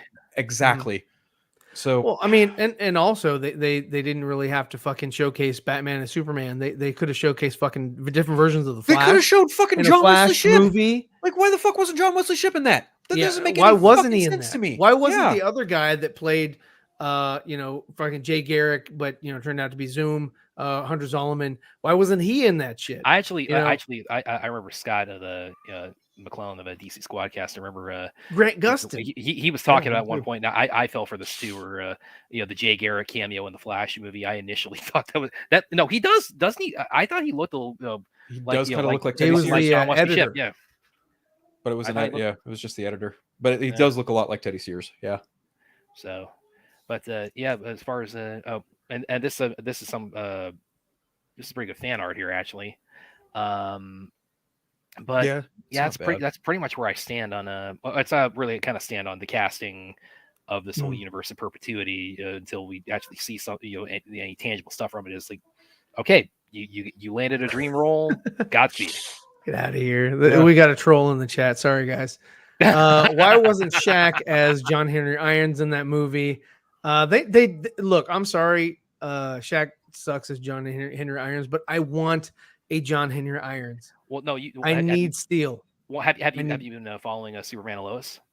No, I haven't, because after the first season, he's on he's on Superman and Lois, and okay, cool. He's a regular, they're doing everything with him on that show that like 10-year-old me, that when the Steel movie came out, that's what I envisioned it was going to be. Does he have an S on his chest or no? He does not currently have an S. I'm thinking because they're going into the final season, they're finally going to give him the S and the cape and all that. They should do that. They really should. But when the Steel movie came out in '97, I was honestly, of the Superman and Lois stuff, that was actually some of the stuff I actually kind of enjoyed. I wasn't really too huge on making him like, it's Lex Luthor in the beginning, but it's not really him. It's actually John Henry Irons from another universe. It's like, okay, I can kind of buy this. But like again, I've said this many, many times. What really lost me with Superman and Lois was the whole brother shtick with whatever the fuck character that was, the not Morgan Edge. Yeah, that was where I kind of lost it. But the John Henry Irons stuff is good. If you're a fan of that character and you want some, a little bit more traditional as opposed to say Steel with Shaq, I'd say give Superman and Lois a chance. Okay, well, I mean, I'd have to jump into whatever season he's in, because I'm not going to sit through that shit. I couldn't do it. Oh, he's from the beginning. He's in from the beginning, and he stays up until like now, right, Brad? He's still a mainstay character. Yeah, he's still continuing. He's going to be in season 4. When was he introduced? First episode. Yeah, he's right off the bat. Yeah, I don't remember seeing it because I got to like episode 4, and because it's a fucking bait and switch. They try and like he takes the name Luthor because he's from another universe. That's him then. Yeah, that's John Henry Irons. Yeah, they don't establish later in the season that it's John Henry Irons, but they're kind of teasing. Yeah, right. And also because he initially has an adversarial relationship with Superman. That too. But again, other than they have obviously given him a new origin on the show, but didn't you watch My Adventures of Superman? Here and there, Ryan? Yeah. Me? No. Okay. You're talking about the animated? Yeah. No, I did not see that. Because they do something similar. Did you watch it, Brad? I've seen a few episodes. Okay, they do something kind of similar that leads to that adversarial relationship with John Henry Irons and Superman in season 1 that they kind of lean into in My Adventures of Superman towards the tail end of the season. I'm not really at Is that a good show? Honestly, yes, it is. I actually dug it quite a bit. I didn't think I was going to like it too much, but me being kind of an anime junkie, I actually quite enjoyed it for what it was. And even the season finale cliffhanger had me going, okay, fuck yeah, I want to see where this goes next. Yeah. I was the same with Superman and Lois. I didn't think I was going to like it, but and part of it was because I didn't get as much into Hecklin's Arrowverse Superman, which they do. I mean, a little bit of a spoiler, but I mean, I think the cat's out of the bag at this point that they do establish in season 2 that Superman and Lois that is not within the Arrowverse. This is a completely different take on Superman. It's not the continuation of Tyler Hecklin's incarnation, which from the Arrowverse. Also gave them full license to completely recast Lex Luthor like they did, because it's not John Cryer, it's the guy. It's Michael Cudlitz. Thank you, Michael Cudlitz. He's from Walking Dead. He's the Lex Luthor in season 3. I like him a lot too as Lex. Yeah. From what I've heard, he's actually pretty boss as Lex Luthor. Oh yeah, he is big time. And but kind of go back to what I was saying about Steel. Other than they have given him a new origin story on the show, but they are doing they are showcasing the Superman and Steel partnership that I was hoping as when the movie came out in '97. I mean, it was just a few years after Death of Superman, Reign of the Superman. Establishing all Steel, Superboy, all those new characters, and I mean, Eradicator, and I went into that. I didn't see it theatrically, but I rented it for Blockbuster or whatever. Okay, Brad, you would know better than I. Isn't the Eradicator in like season 1 or like a version of it? Yeah, that's what I kind of remembered. I was like, okay, that's cool. Yeah, it really takes a deep plunge into the Superman mythos, which is part of why I like it so much. But I would love for Superman Legacy to do the same. Like dive into the fucking mythos. Don't give us a fucking Lex Luthor or Land Tycoon. Well, we got Lex Luthor in it, so we're for sure getting a fucking Fortress of Solitude. That much I think is abundantly clear. Yeah, when I think so.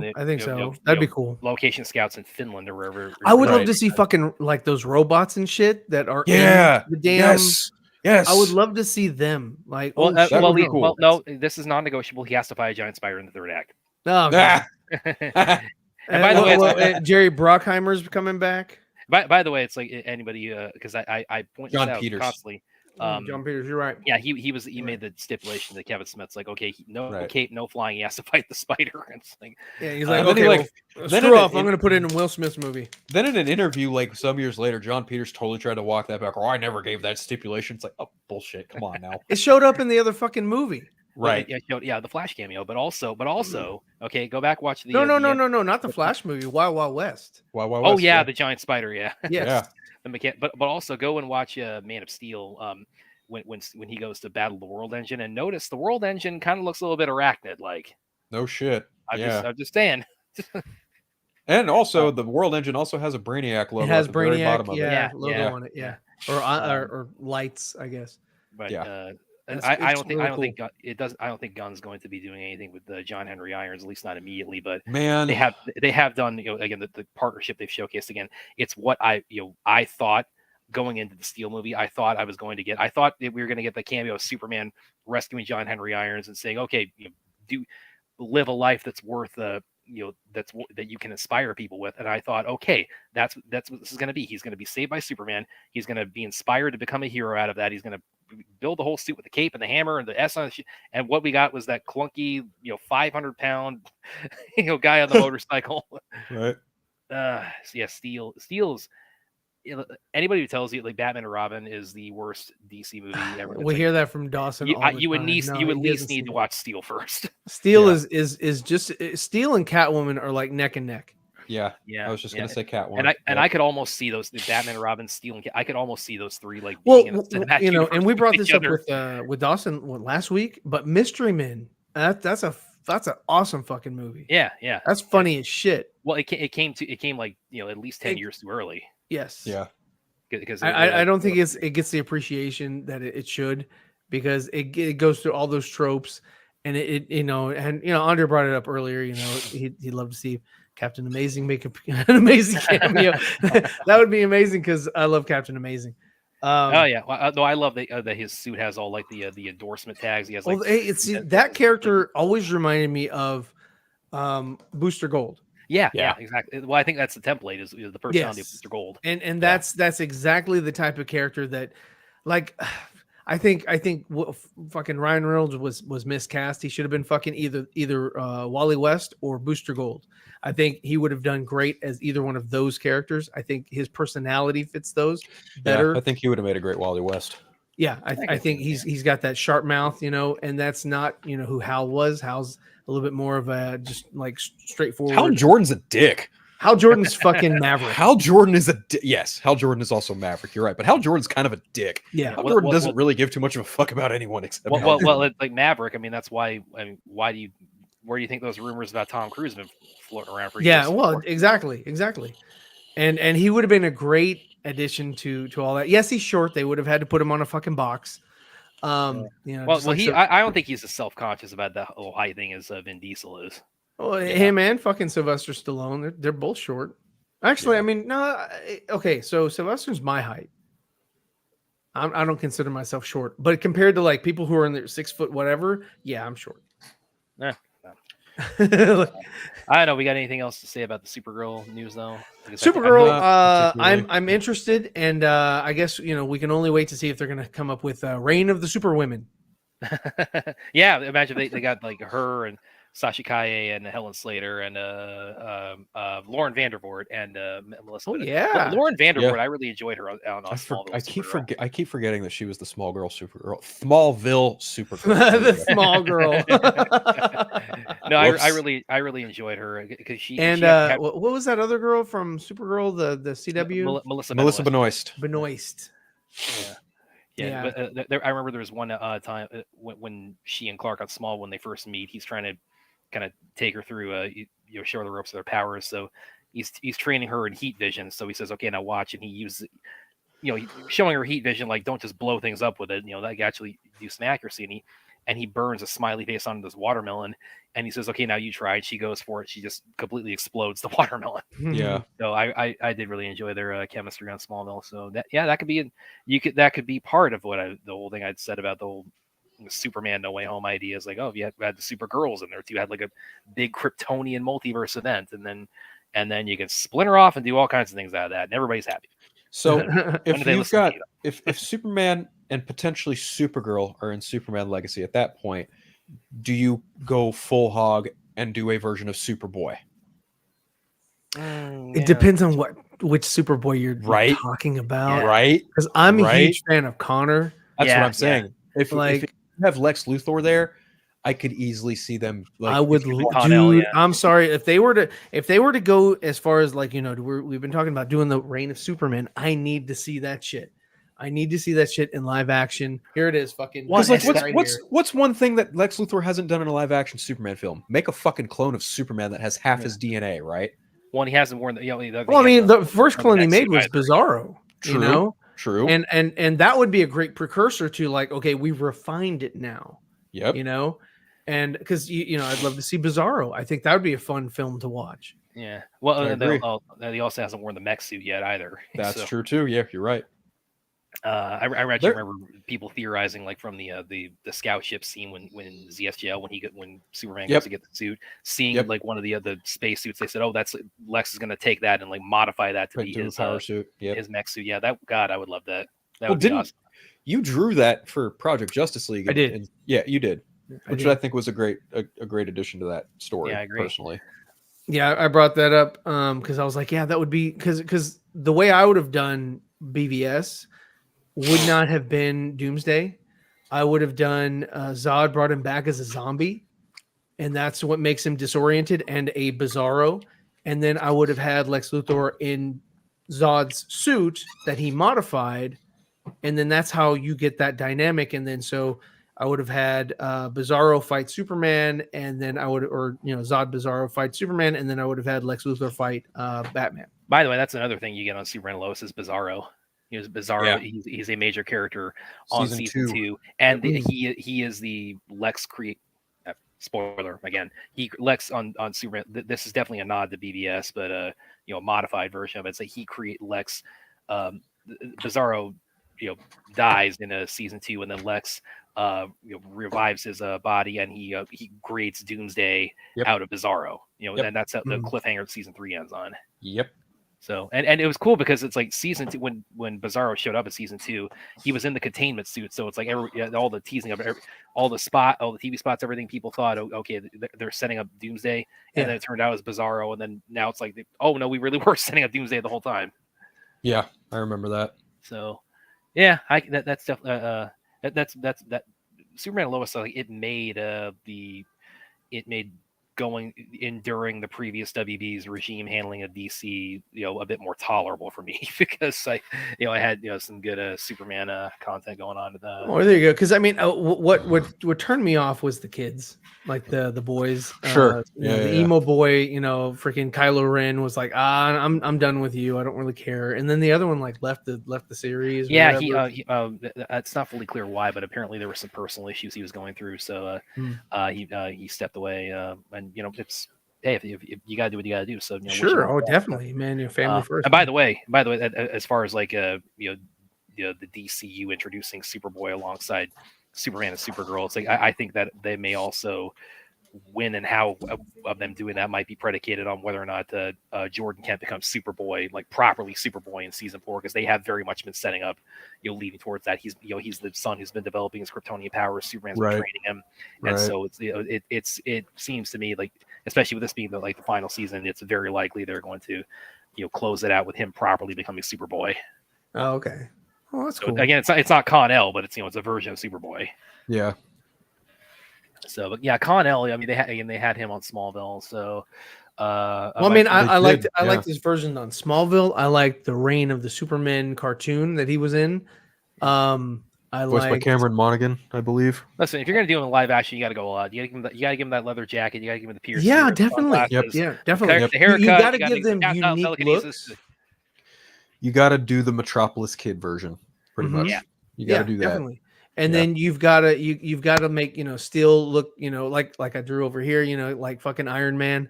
Well, I mean, shit, I drew all except for fucking Cyborg Superman. He's a villain. So I was like, but I drew fucking Brandon Routh as the Eradicator, and yeah, here's Steel right here. So he's got his hammer. It's fucking awesome. I think those characters really enrich the Superman mythos, and because they just don't really every time they make a movie, it's always either Lex Luthor, Zod, or in combination or whatever. It's just they never really go into anything else. They never introduce any other characters. Ironically, Zach was the guy going in because he had Lex, but he also had Zod, and then he had Doomsday, and he was bringing in Darkseid, Wolf, and so yeah, he's the guy as far as like cinema. I mean, TV shows they tend to, both animated and live action, they've tended to exploit the Superman Rogues Gallery far more so than the movies have. But but yeah, they've always tended to gravitate more so to Lex than Zod. I mean, Zod really didn't come back cinematically until Man of Steel.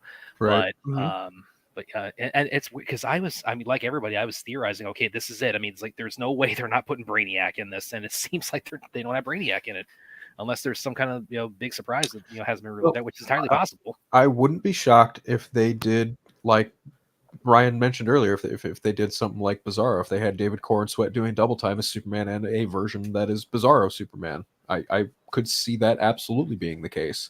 And it's all engineered by Lex Luthor because he's cast in this movie. Yeah. It's very plausible. Don't get me wrong. I'm of the camp, and I've been banging this drum since the fucking movie was announced. Like, do Brainiac. Brainiac's a villain that people have been wanting to see for a long time.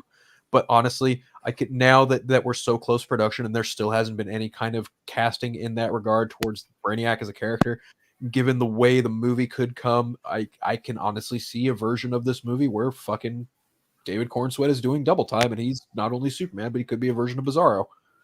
Yeah, version of Bizarro. Is he actual Bizarro? Is he Junkyard Superman 3 Bizarro, or is he Nuclear Man? Right. Knowing James Gunn, it's probably going to be like a very traditional backwards ass version of Bizarro. That would be my guess. Well, so what I did is, on my site, I made a shirt of the Man of Steel S, and what I did was I grabbed some purple paint. Yeah. And I took it like as if, Bizarro's looking in the mirror and he's like, nah, that's fucked up. It should be an S. So he uses the purple paint like to make the S, but he makes it backwards because of the reflection in the mirror, and it just dries like that. So it's an S and you see the S, but then you see the Bizarro symbol on top of it because that makes sense to him looking at his reflection. Yeah. Yep. And that they have that actually with when he's turned into Doomsday on Superman and Lois. His S shield. I mean, it's the backwards, Bizarro S shield, but because through all Lex's experimentation, you still kind of see like the remnants of his Superman suit. So you still see, his S shield. Still, it's faded and it's kind of blending in with his, with the kind of the mutated Doomsday, flesh that he has now. But it's still very visible there.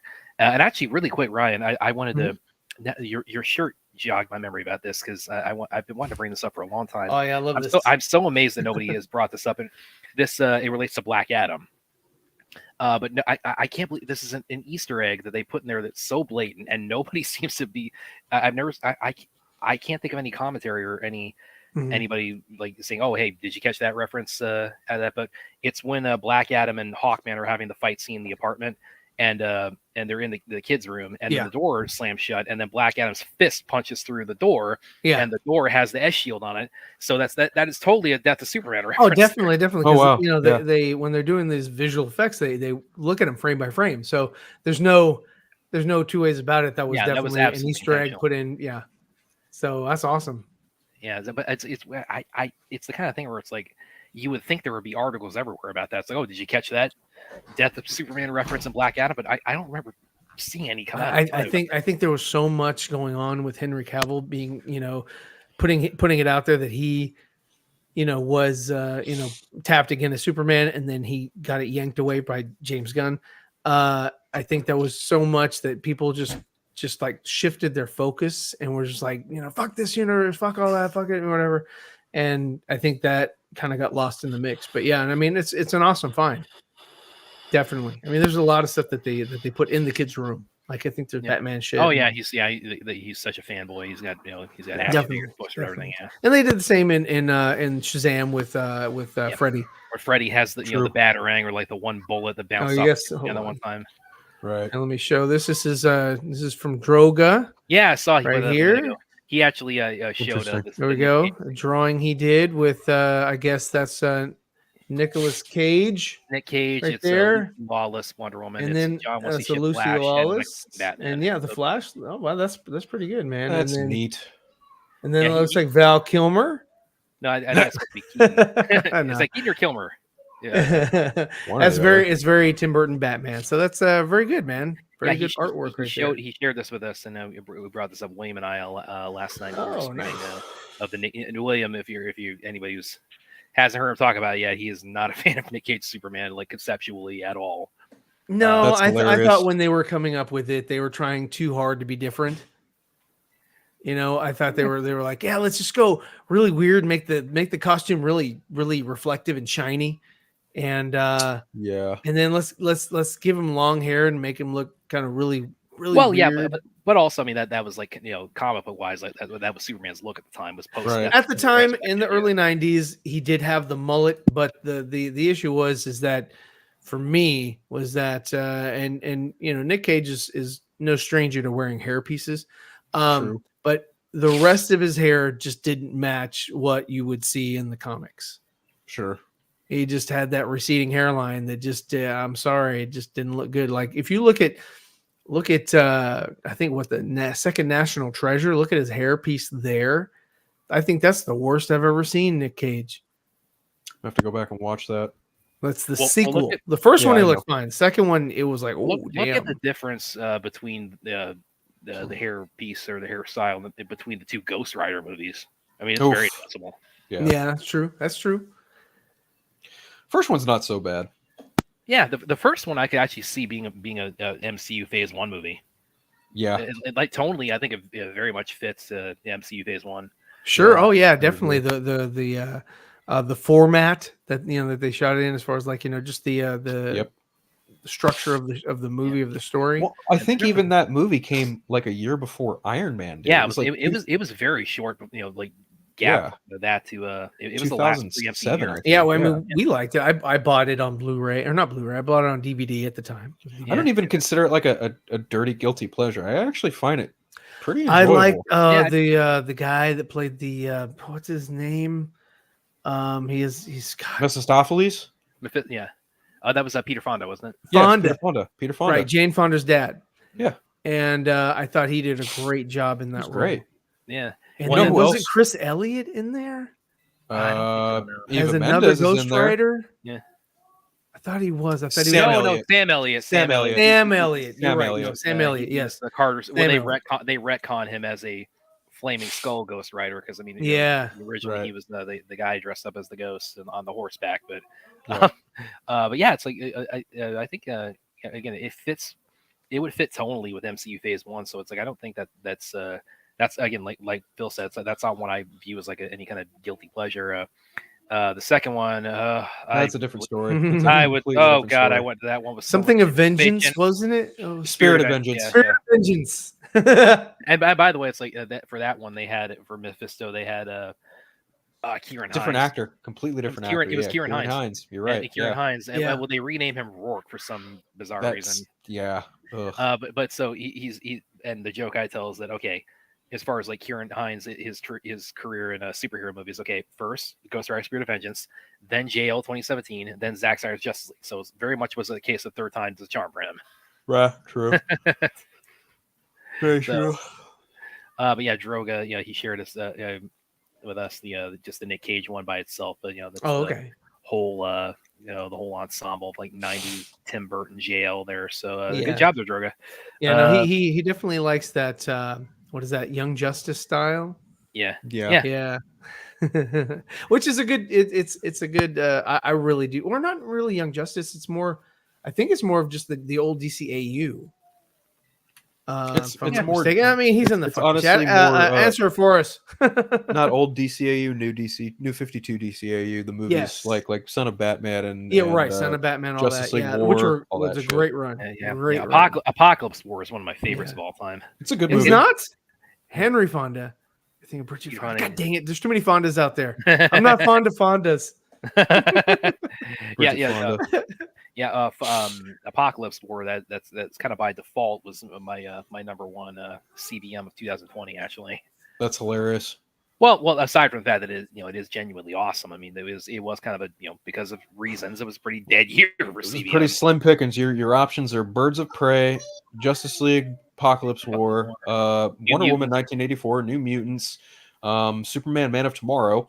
Was there even any Marvel movies that year? I don't think so.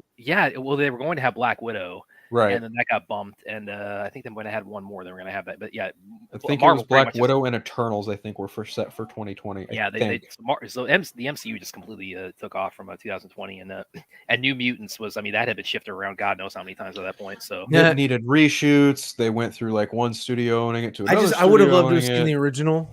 Maybe that would have been a good movie. Like, oh, there's a scary bear outside. Get the fuck out of here. Yeah. So it was actually the first movie I saw theatrically when theaters reopened during the pandemic.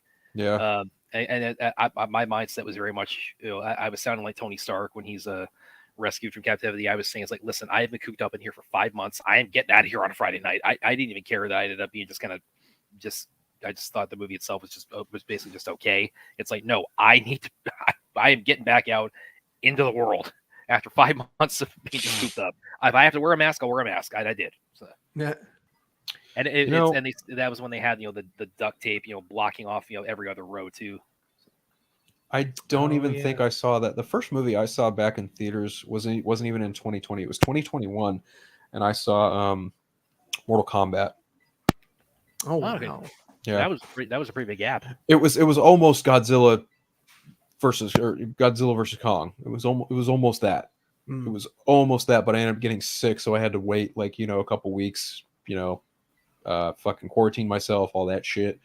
And then by the time I was feeling better, I was like, all right, fine. I need to go see a fucking movie, and it wound up being Mortal Kombat, which I didn't hate. Yeah, because we've I think we talked a bit about that when we did the Army. Yeah, we have party. Because Sonatas in both of them. Right. I am looking forward to seeing him as Scorpion again in two, because he was legit Scorpion. Yeah, I agree. And even Joe Taslim going from Sub-Zero to Noob Saibot. So that's gonna be so badass. I can't wait for that. No, that was when when the 21 movie, that's when it's on fire, is the beginning and the end with Scorpion and Sub-Zero. Yes, that is when it's at its strongest by far. Oh, 100%. Like the Scorpion Sub-Zero stuff in the new Mortal Kombat movie is leagues and bounds better than the Scorpion Sub-Zero stuff in the 95 movie. But you look at the other cast and crew of the 95 movie as opposed to the 2021 movie, and it's literally the reverse both ways. Yeah. So the MK2 coming up, that has to kind of like strike the balance of like. I think it will. Yeah, I think if you're gonna do the second movie and it's gonna probably feature the tournament, you've got Johnny Cage in there, especially played by fucking Carl Urban. Like I don't see how the second film could be any weird. If it doesn't feature the tournament, then I think you're just gonna have just a whole herd of people just like, nah, fuck this. I feel like this movie is gonna do what people wanted Annihilation to be back then. I feel like it's gonna be an opposite type of reaction, but I don't know. I'm not trying to make any kind of hard guesses until we see something from the movie. I actually wonder if that movie even comes out this year or early next year. I'm inclined to think next year. Oh, sure. Hopefully they don't. I think Steel is pretty bad, but how can you get beyond Halle Berry's bad acting and Sharon Stone's bad acting? That's that's a real topic. And that other guy, the guy that was on that, he was on a cop show, but he played a cop in this one too. That with this kind of slick back curly hair. What's that guy? He looks like Lou Diamond Phillips, but he's not. You know what? Also, he did a good job. Even back then when Catwoman came out, I remember thinking at the time, it's like, how did they? I mean, I just would love to know what Halle Berry's reaction was the first time she saw that suit. And it's like, this is what you guys want me to wear. Well, I mean, look, okay, I don't think the actresses really care that much in that situation because they're they're in that role, and it's an outfit, it's a costume, it's performance art.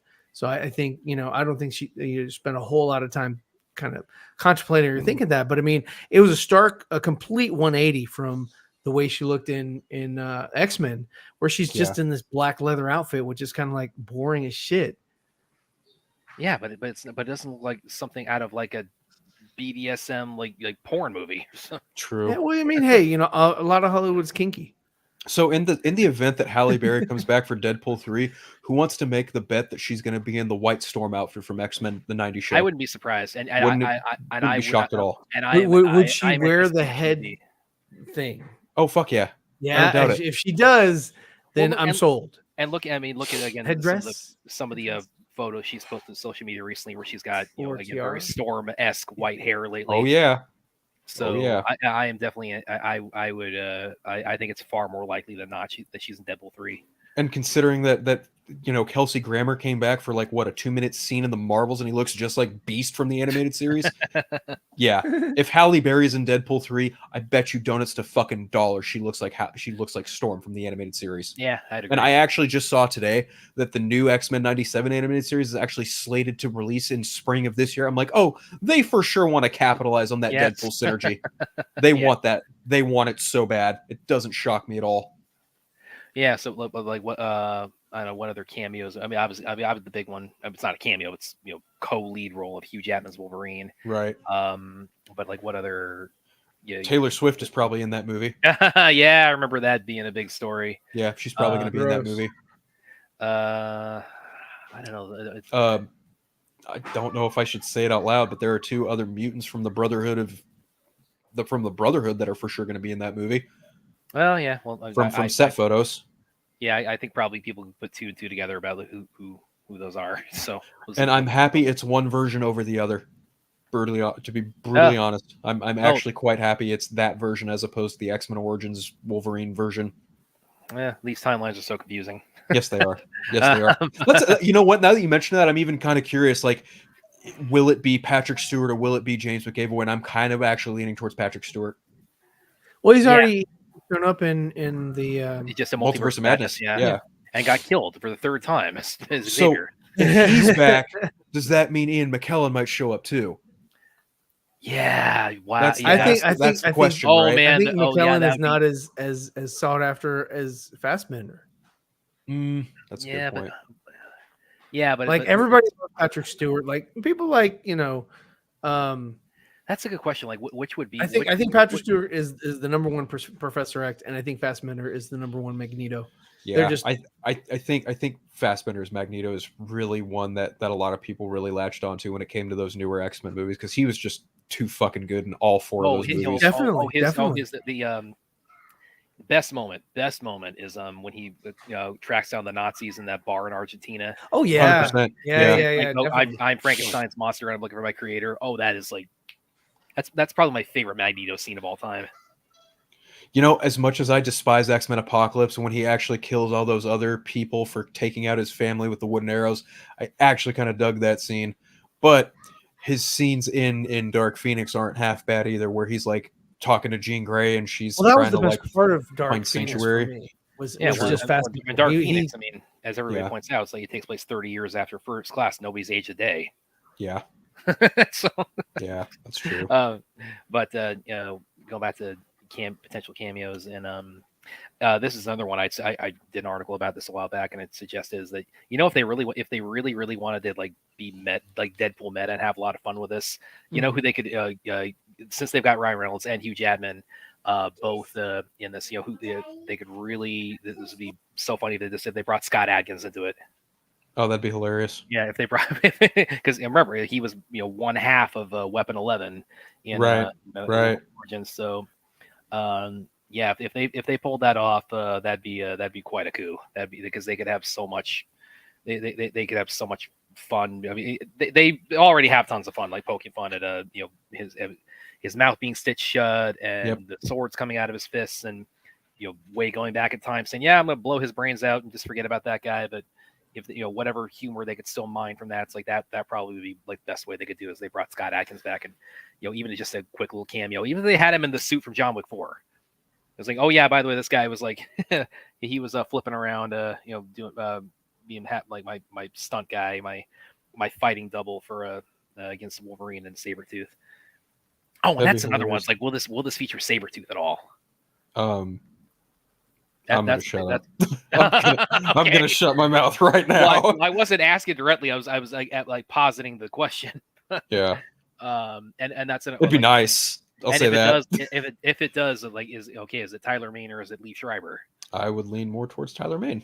I think I would too. Well, it's because he did get kind of shafted after that. Yeah. Because he showed up, he did great, embodying, the big brutish, vicious killer kind of the side of Sabretooth, and then Lee Schreiber really got to do a lot more as far as his person, his personality, his relationship with Wolverine. But one of my favorite takes of Sabretooth is X-Men Evolution, because it's literally just that. It's fucking Wolverine and Sabretooth just beating the fucking crap out of each other every couple episodes or so. Like, Sabretooth just shows up and goes, Wolverine, and then fucking Wolverine shows up and goes, Sabretooth, and then they just fucking fight. It's so great. That's really just what I want, and I'm kind of hoping I get that in Deadpool 3. Yeah. Well, and, by the way, this is another one. I'm sure this is on a lot of people's minds, is X-23 or X-23. Yeah, X-23. Yeah. Laura. Yeah. I will say. I think I thought I was saying X-24. But when at some point you got to think, like, when are they going to bring her back? And because she was Wolverine in the comics for a little while. Well, she was. I mean, for that being Logan at the time being a Hugh Jackman send off, it's like you would think that that there wouldn't be you would think that you wouldn't have like another breakout character, in the, in what was at the time his finale, much less a first time actress who's a kid. And she just, she just about stole that movie and did so without saying a single word for the first 3/4 of it. Right. Not only that, apparently Mangold was actually working on like a spin-off movie with her. Yeah, I remember hearing that. And then the fucking buyout happened and Disney canned it. It was like, that's a shame. Yeah, but if anybody can open doors, in the, on the Marvel side of the multiverse, it's definitely Deadpool. It's Deadpool and Ryan Reynolds. Yeah. Yeah. So it's like, I would definitely love to see her back. And it's. I promise you, there is going to be like some kind of meta commentary on why that version of Wolverine is alive and the one that is in Logan is dead. I promise you, they're going to poke fun at that. Oh, yeah. Well, they kick off. I mean, Deadpool 2 with the whole little figurine of him getting impaled. Right. Yeah, they're going to. It's probably going to be a running joke, I would imagine. Well, even the ending where he's kind of time hopping, they show Deadpool showing up against a fucking Wolverine, and you see the claws come out of the hand. So it's like they were kind of hoping to get Wolverine against Deadpool from then. So I'm just glad it's happening now. Yeah. And I don't know. It's like, what has Hugh Jackman been like stated definitively, like what convinced him to come out of a Wolverine retirement? I think the thing that really did it was like he wanted it like on good authority that whatever we do with this character, it cannot touch what we did with Logan. It cannot infringe on that continuity whatsoever. And I'm sure Sean Levy, Kevin Feige, everyone went, "Oh, don't worry, you're a variant. You're not that version. You're Wolverine. You're just not the one that you played in Logan." Okay, I'm sure that was probably it. They even said that in that initial announcement video where they said we're not touching Logan. So yeah, that makes sense to me. Now, and I wouldn't want to touch Logan. There's a difference between like not touching it and poking fun at it. I will also point that out. Oh, sure, yeah, because you could have like Ryan Reynolds jump on when he's jumping his back. He's like, "Logan, I have to pee." Yeah. By the way, have you guys heard Mr. Stephen Colbert? Shout out there, because I think he might have mentioned this on the Vodka stream about a year or so ago, once or twice, where he said, now I think it's pretty clear this is not what's happening, but he said if they really wanted to like go like full just lean into the Deadpool humor, what it would be is like Hugh Jackman would come back, but he would not be playing Wolverine. He would be playing Hugh Jackman, and Wade just says, "Okay, I couldn't get Wolverine. We're just gonna throw the suit on you and give you some claws." I've heard that sentiment from him. Yeah. So it'd be funny. Yeah, dude. I think it's pretty clear that's not happening, but it would be a very Deadpool kind of comedic take on the idea. So there was also another set photo. I don't know if we talked about it here, but like there is a variant of Deadpool with like long silky hair, and he's got we like did. He looks kind of like Thor with a man bun. A little bit, yeah. So I'm wondering if there are clearly variants of Deadpool in this movie, there has to be variants of Wolverine. If so, which other actors do you get to be Wolverine? Like, do you get a fucking Dougray Scott cameo in there because he was initially supposed to be Wolverine? That's true. Yeah, that would be one, but that'd be a deep cut. It would also potentially Tom Hardy, with all the fan casting for him. Or fucking Daniel Radcliffe, because I know a lot of people wanted him to be Wolverine for a long time too. And I know Mel Gibson was in the mix. Yeah, Carl Urban. Yep. Mm-hmm. I think I remember reading Van Damme actually was the early 2000s, like before they got Hugh Jackman, he was at one point considered for Wolverine. That would have been weird. Yeah, that would have been interesting. Yeah, I mean you could still pull off the Canadian thing. He's just from Quebec now. True. But yeah, so yeah, who else? I don't know anybody else who would be a good variant. I could see Nolan North getting like a voice cameo in there because he's been the voice for Deadpool for quite some time before Ryan Reynolds took on the role. Here this also be. Imagine Henry Cavill. That would be fucking hilarious. He showed what was that, Omega Man or whatever? Omega Red. Omega Red. That would be fucking hilarious. Oh yeah. Oh, and the meta jokes they would tell with that. I mean, there would definitely be a mustache joke. Oh, for sure. 100%. So, but I don't know any other news relating to Deadpool 3 at the moment. I wonder if Josh Brolin has a small part in it too. Oh yeah, because he's Cable. Cable, yeah. Yeah. I actually expected they were going to tell a lot more Thanos jokes in Deadpool 2 at the end of it. Was basically just the one. Just the one, yeah. Pump the hate brakes, Thanos. I think that was it. That was the only one. So yeah, so imagine like this. What if they had him as both Thanos and like a variant of Thanos and as Cable? That'd be fucking hilarious. I'm not even gonna lie to you. I'd laugh my ass off. So, but yes, I'm definitely looking forward to Deadpool 3. But trailer's supposed to drop on Super Bowl Sunday. Allegedly. Oh, really? Okay, that's good. Allegedly. Okay, well, any other trailer news of it? They're speculated for that. Oh, you know what? It's not really like superhero related, but there was that Guy Ritchie trailer that dropped yesterday. Ghostbusters. Oh yeah, you're right. Yeah. Frozen Empire. Yep. Yeah, that looks fun. And, it does. I know you were talking really about Argyle with Henry. Yeah, and with Henry. Basically, you know what? I'm going like the total opposite of a Superman and even of Geralt. I mean, Henry looks like he's playing like a crazy person. A friend of mine just got wind of like how much of Henry Cavill is in that movie, and it's not even less than 10 minutes. Really? Yep. Oh man, in Argyle or in a Argyle. Okay. So yeah, in Argyle, he's literally in it for like less than 10 minutes because he's literally just the character that Bryce Dallas Howard's character created, and he's not even in the movie for that long. Oh man! And honestly, I also saw that IGN gave it like a 4 out of 10 as well. Yeah, I've not been seeing like necessarily the early the reactions I've seen have not been that positive. And yes, we do need a Dread too. I agree. Ben Affleck would be a funny cameo. Yeah, as his Daredevil. Or Jennifer Gardner's allegedly in the movie too, so yeah, it would make. Oh yeah. It would make for good fun. And you have Ben Affleck Prince of that. Yeah, think about it. I'm gonna get one very shortly. I have to invest in. I just need to get some money so I can purchase them, and then put them. I'm creating a website, so that'll be up. I guess that'll be up. Hopefully, the desire is February.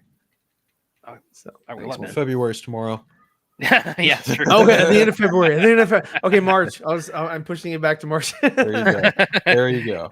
The thing about it is too, though, because I mentioned this before, like on the Streams with William, is like the Daredevil movie. I didn't think it was that bad. I mean, it's not. I don't think. I mean, it's definitely the worst part. It doesn't hold together. The worst aspect is what's his name? Bullseye. Colin Farrell. Yeah, Colin Farrell is Bullseye. He's the worst aspect of that movie. Yeah, he was definitely hamming it up as Bullseye. Yes. But I'm surprised. I don't think I've ever seen any news bite or interview where anybody's like asked Ben Affleck, as having played Daredevil previously, what they're too afraid because anytime they bring up Batman, they're just like, don't talk about Batman. Why don't you talk about? Well, this isn't Batman. This is Daredevil. It's a superhero.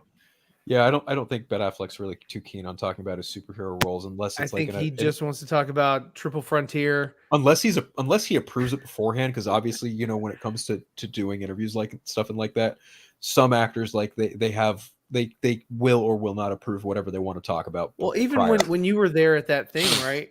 With Andre and Dave and all them, yeah, you know, Full circle. Ben, yeah. I don't think he talked about Batman at all or that much. Hardly. Like someone tried to ask him about like what other villains he had in store for his script, and he even just kind of not necessarily. He gave kind of a non-answer. He was like, "Look, I was just trying to do my own thing with it. Just really only had the one villain. There wasn't really all this talk of any other characters." Blah blah. He didn't really answer the question all that much because you can kind of tell like that is just a sore subject for him to talk about, because obviously writing that script with who he wrote it with must not have been a very pleasant experience. I would have loved to have seen his reaction to the night before the mic drop. Oh, for sure. Yeah, I mean, and no, I'm not at all referring to Chris Terrio, because Chris Terrio is his guy he brought in. That is not the guy we're throwing shade at. Fuck no. Nope. Chris Terrio doesn't need to wear a ball cap to get his point across. The trailer of missing. That was I think that trailer is what I was trying to get at earlier before we started going on other tangents. That trailer looks fucking great. It's the Guy Ritchie movie that they dropped a trailer for. It comes out April 19th. It looks awesome. Yeah, I agree. Oh, and speaking of other thing that looks awesome coming out in April is Monkey Man. I can't wait. Yeah, that Dev Patel. Yeah, that looks freaking rad. That looks like I am ready. And because I had written an article or two about it. It was announced like back in 2018, so I wrote about it back then. And then was that though? Is it animated? No. It's Dev Patel basically doing John Wick in India. Yeah, it's been the description of it's kind of been sold as John Wick in Mumbai. Pretty much, yeah. And I've been watching a lot of Bollywood. Not gonna lie, when I saw the title, I immediately thought to myself, like the character from Hey Arnold.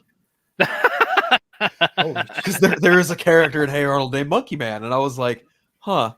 And then I saw that Dave Patel's attached to it, and I was like, oh, okay, no, this is clearly not the same thing. Yeah, and it's I'm definitely looking forward to that. But I had written a bit about Looks it good. Time. I written about when it was announced, and then they go off and make it. But that was back like 2018 when it got announced, and then Jordan Peele apparently produced this movie. Yeah. Well, it was going to be on Netflix originally, and then Peele saw it and said, no, I think it should go out theatrically. So that's how that happened. But I've been thinking about it like a week or two prior, thinking like, well, when we get some news about that, because that sounded pretty cool to me, and then the trailer just drops out of nowhere. It's like it went from sounding pretty cool to looking pretty cool too. Right. So, that's definitely like upper 1 percentile for me as far as anticipation this year. And that's April 5th, I think, when that's out. Yeah. So cannot wait. So who here is hyped to see Madam Web in a couple weeks? I'm gonna watch it just because I want to see the Spider-Man guy. Oh, Ezekiel Sims. Yeah, I want to see him. He's interesting to me. I'm like, okay, let's what is this about? Sure. I don't care too much about Madam Web herself, I guess. How dare you? I think they're finally getting there with dare you. And then the other ladies, I want to see them. Hopefully they get some action. Spider Women, I guess. I don't know. Yeah, the real weakness as far as the marketing is the posters are just doing too much of the floating head stuff. I agree. I can agree with that. I just in general, the marketing departments, they just gotta get past this floating head. Yeah, like that is a just large stigma right now, and it's not working. I don't know why they continue to do it. It's just not working at all. I mean, to be fair, the Black Adam one looked a hell of a lot like the Batman Forever one. I actually kind of like that, but yes, the floating head thing is way overdone. It needs to stop. Yeah, well, the Black Adam one actually, I did like that one, and part of it was because it did have I think they might have even used the Batman Forever one as a template. I think they did. But that's not floating heads. That has most of them that has like the whole figure on there. True. Black Adam's head is the only one that's kind of floating there. You're right. It's funny. Like even before I left Twitter, like I made a post and I put those two posters right next to each other and I said same energy, and so many people were like, "How dare you fucking talk about Batman Forever like that? I was like, whoa, hold the phone. I fucking love Batman Forever, and I love what this poster is doing. Chill the fuck out. Yeah, and this people is not are like, to be a diss. no, not at all. Like I quite enjoyed it, and people were still like, how fucking dare you show fucking Batman Forever such disrespect? I'm like, what? What are you talking about right now? I can't even like keep my pulse on apparently like where the public sentiment is on Batman, because it seems like, okay, we talked about that. It came out, it was liked in its time. Then people turned on it post Batman and Robin, and now people are like back to liking again. I cannot I can't keep up with like what the consensus is on Batman Forever for whatever reason. You know, it's really just kind of like which Batman fan has the loudest voice in regards to that movie. Because I know a few, I don't know them, but like I know of a few Batman fans who swear up and down that like Batman Forever is somehow worse than Batman and Robin. I'm just like, you guys are so full of shit. Exactly. Like you're just saying it's the same amount in my opinion. They're hand in hand, just like Batman and Batman Returns for me. You know, that's fair. You know, I think same director. That so yeah, that makes problem sense. with Batman Returns is it feels more claustrophobic because they shot everything on a closed set, and you could definitely tell that it was like just very, very not a lot of real estate there for them to build. I think that the Batman, I think it opens it up a little bit more. It may, even though it is still Pinewood Studios, both of them, but I just think that it had more atmosphere than Batman Returns. Look at the big difference, the big difference between the two. Largely, look at the chase sequence between Batman and Batman Forever, or Batman Returns. Like you could tell one is absolutely all on a soundstage, and in '89 it's all on regular streets in New York. Like there's 100% big difference there in the shooting. You get that, and that's one thing. That's one thing that I did not like, and I still don't like about Tim Burton movies. Like his Planet of the Apes, you could tell that shit was on a closed set. Yeah. And he had some really good ideas there, where they were like, driving vehicles and making the actors that were in the ape suits run on the mats to make them look like they're going faster. Yeah, it's really cool. You could do that with with a lot of things, but that was the first movie that they did that for, and then his I do like it, but his Sleepy Hollow was also another thing. Oh, I love Sleepy Hollow. I love that movie. And you could tell that everything. But yeah, very small. I think that was also kind of intentional though with Sleepy Hollow. I think I would have loved it to have been like shot on location somewhere with like real atmospherics. It would have made it a lot better. And like, awesome. Darth Maul is freaking Headless Horseman. That's cool. But and it was like right after episode 1 came out, so I was like, oh shit, he's gonna do it again. Like, I was like, oh, that's a Darth Maul move.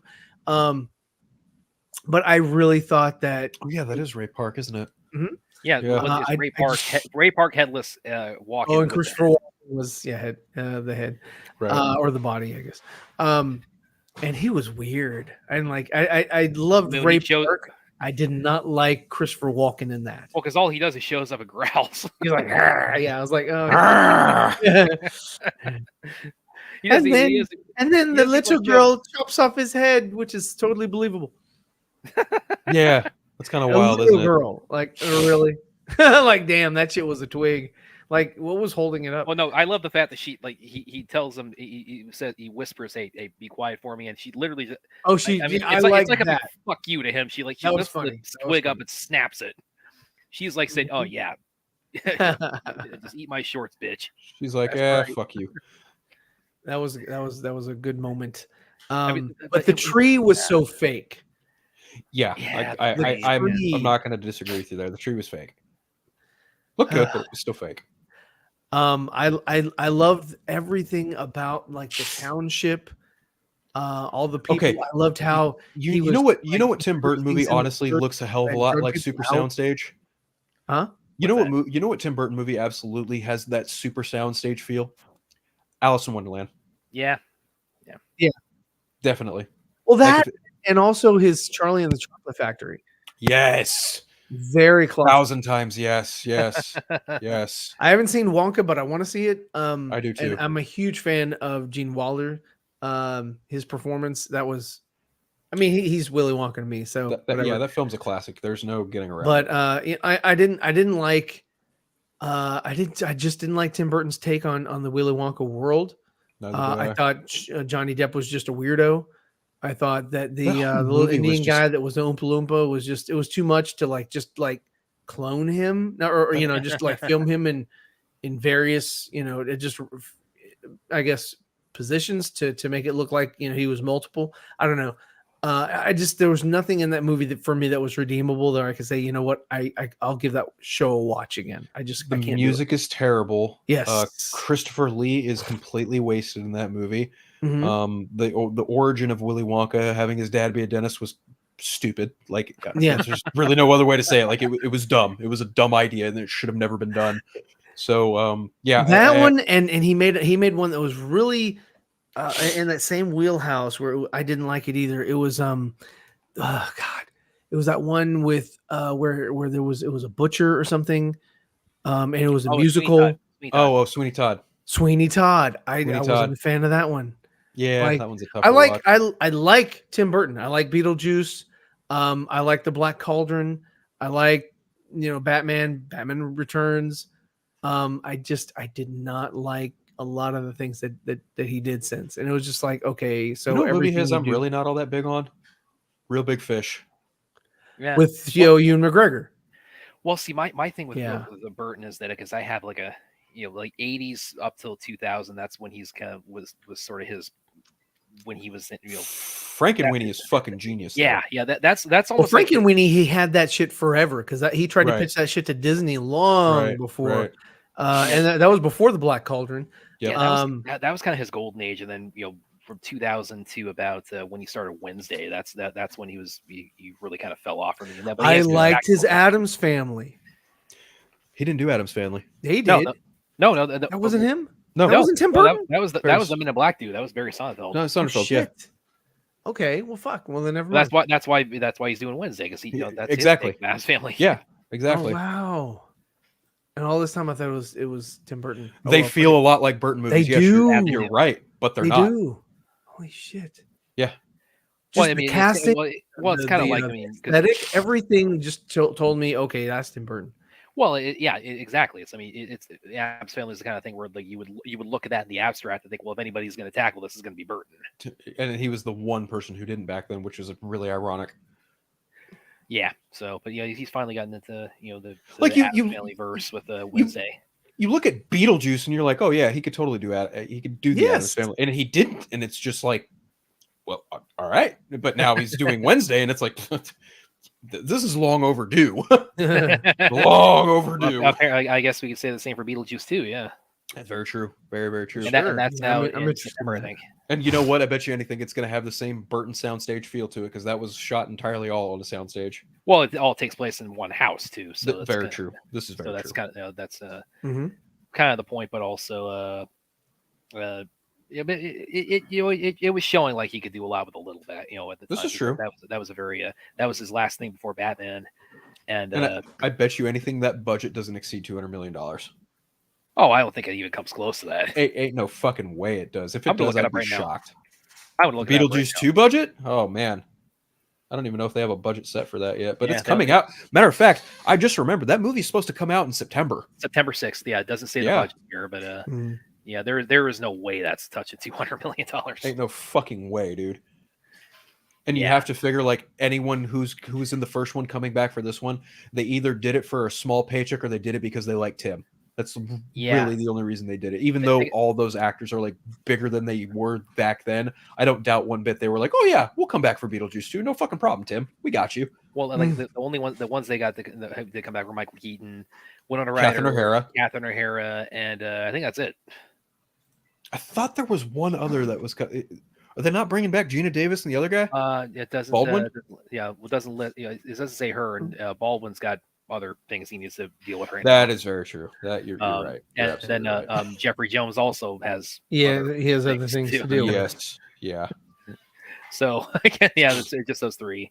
I mean, unless there's some cameo that's being kept under wraps, but Willem Dafoe is in it. That's true. He is. Yeah. Who else they got? They got Monica Bellucci as Beetlejuice's wife. So it's like, oh, he scored. Yeah, that's right. Yeah, you're right. Nice. That'll be fun. Yeah, Beetlejuice. I mean, I could totally see him doing like the Beavis or the I always forget Beavis or Butthead doing the line like, yeah, I scored. Beavis. It's Beavis. Yeah, But he's yeah. like it's gonna be. Score. I actually first saw Beetlejuice. I didn't see it like renting it or anything, and I was a baby when it first came out. But I first saw it on the Disney Channel, so there was a lot of good stuff. Like Oh 80s. God, you know what was worse than that? There was the 80s fucking PG stuff that was cartoon. cut out. Yeah, no, I saw the cartoon before I saw the movie. Yeah, I saw the cartoon and the movie at like the same exact time. Like I remember watching one before the other directly, and I don't remember which one came first. It's like a chicken or the egg type of deal. But yeah, I saw both at the same time. I was kind of endeared to the cartoon because I was a big cartoon kid. But the movie itself, as much as I'm not a big fan of Danny Elfman anymore, like I wouldn't be shocked to see him come back for the sequel. Matter of fact, I think he is coming back to do the music for the sequel. He did Addams Family. Yes, he is. He's back for Beetlejuice too. Yeah. Yeah, See? he should be. Yeah, and again, we have our reasons for our falling out with Danny Elfman, but it really does go back to that whole Justice League commentary. Where there's only one Batman theme. Yeah, I was like, that's a stretch. That's a real stretch to say, especially in a post Hans Zimmer world. If that's how he feels, he could have at least shown some support to the Flash. Just saying. For sure. Oh yeah, Mars Attacks. Oh, that's right. Yeah, I forgot about that one. With the aliens, they show Michael J. Fox.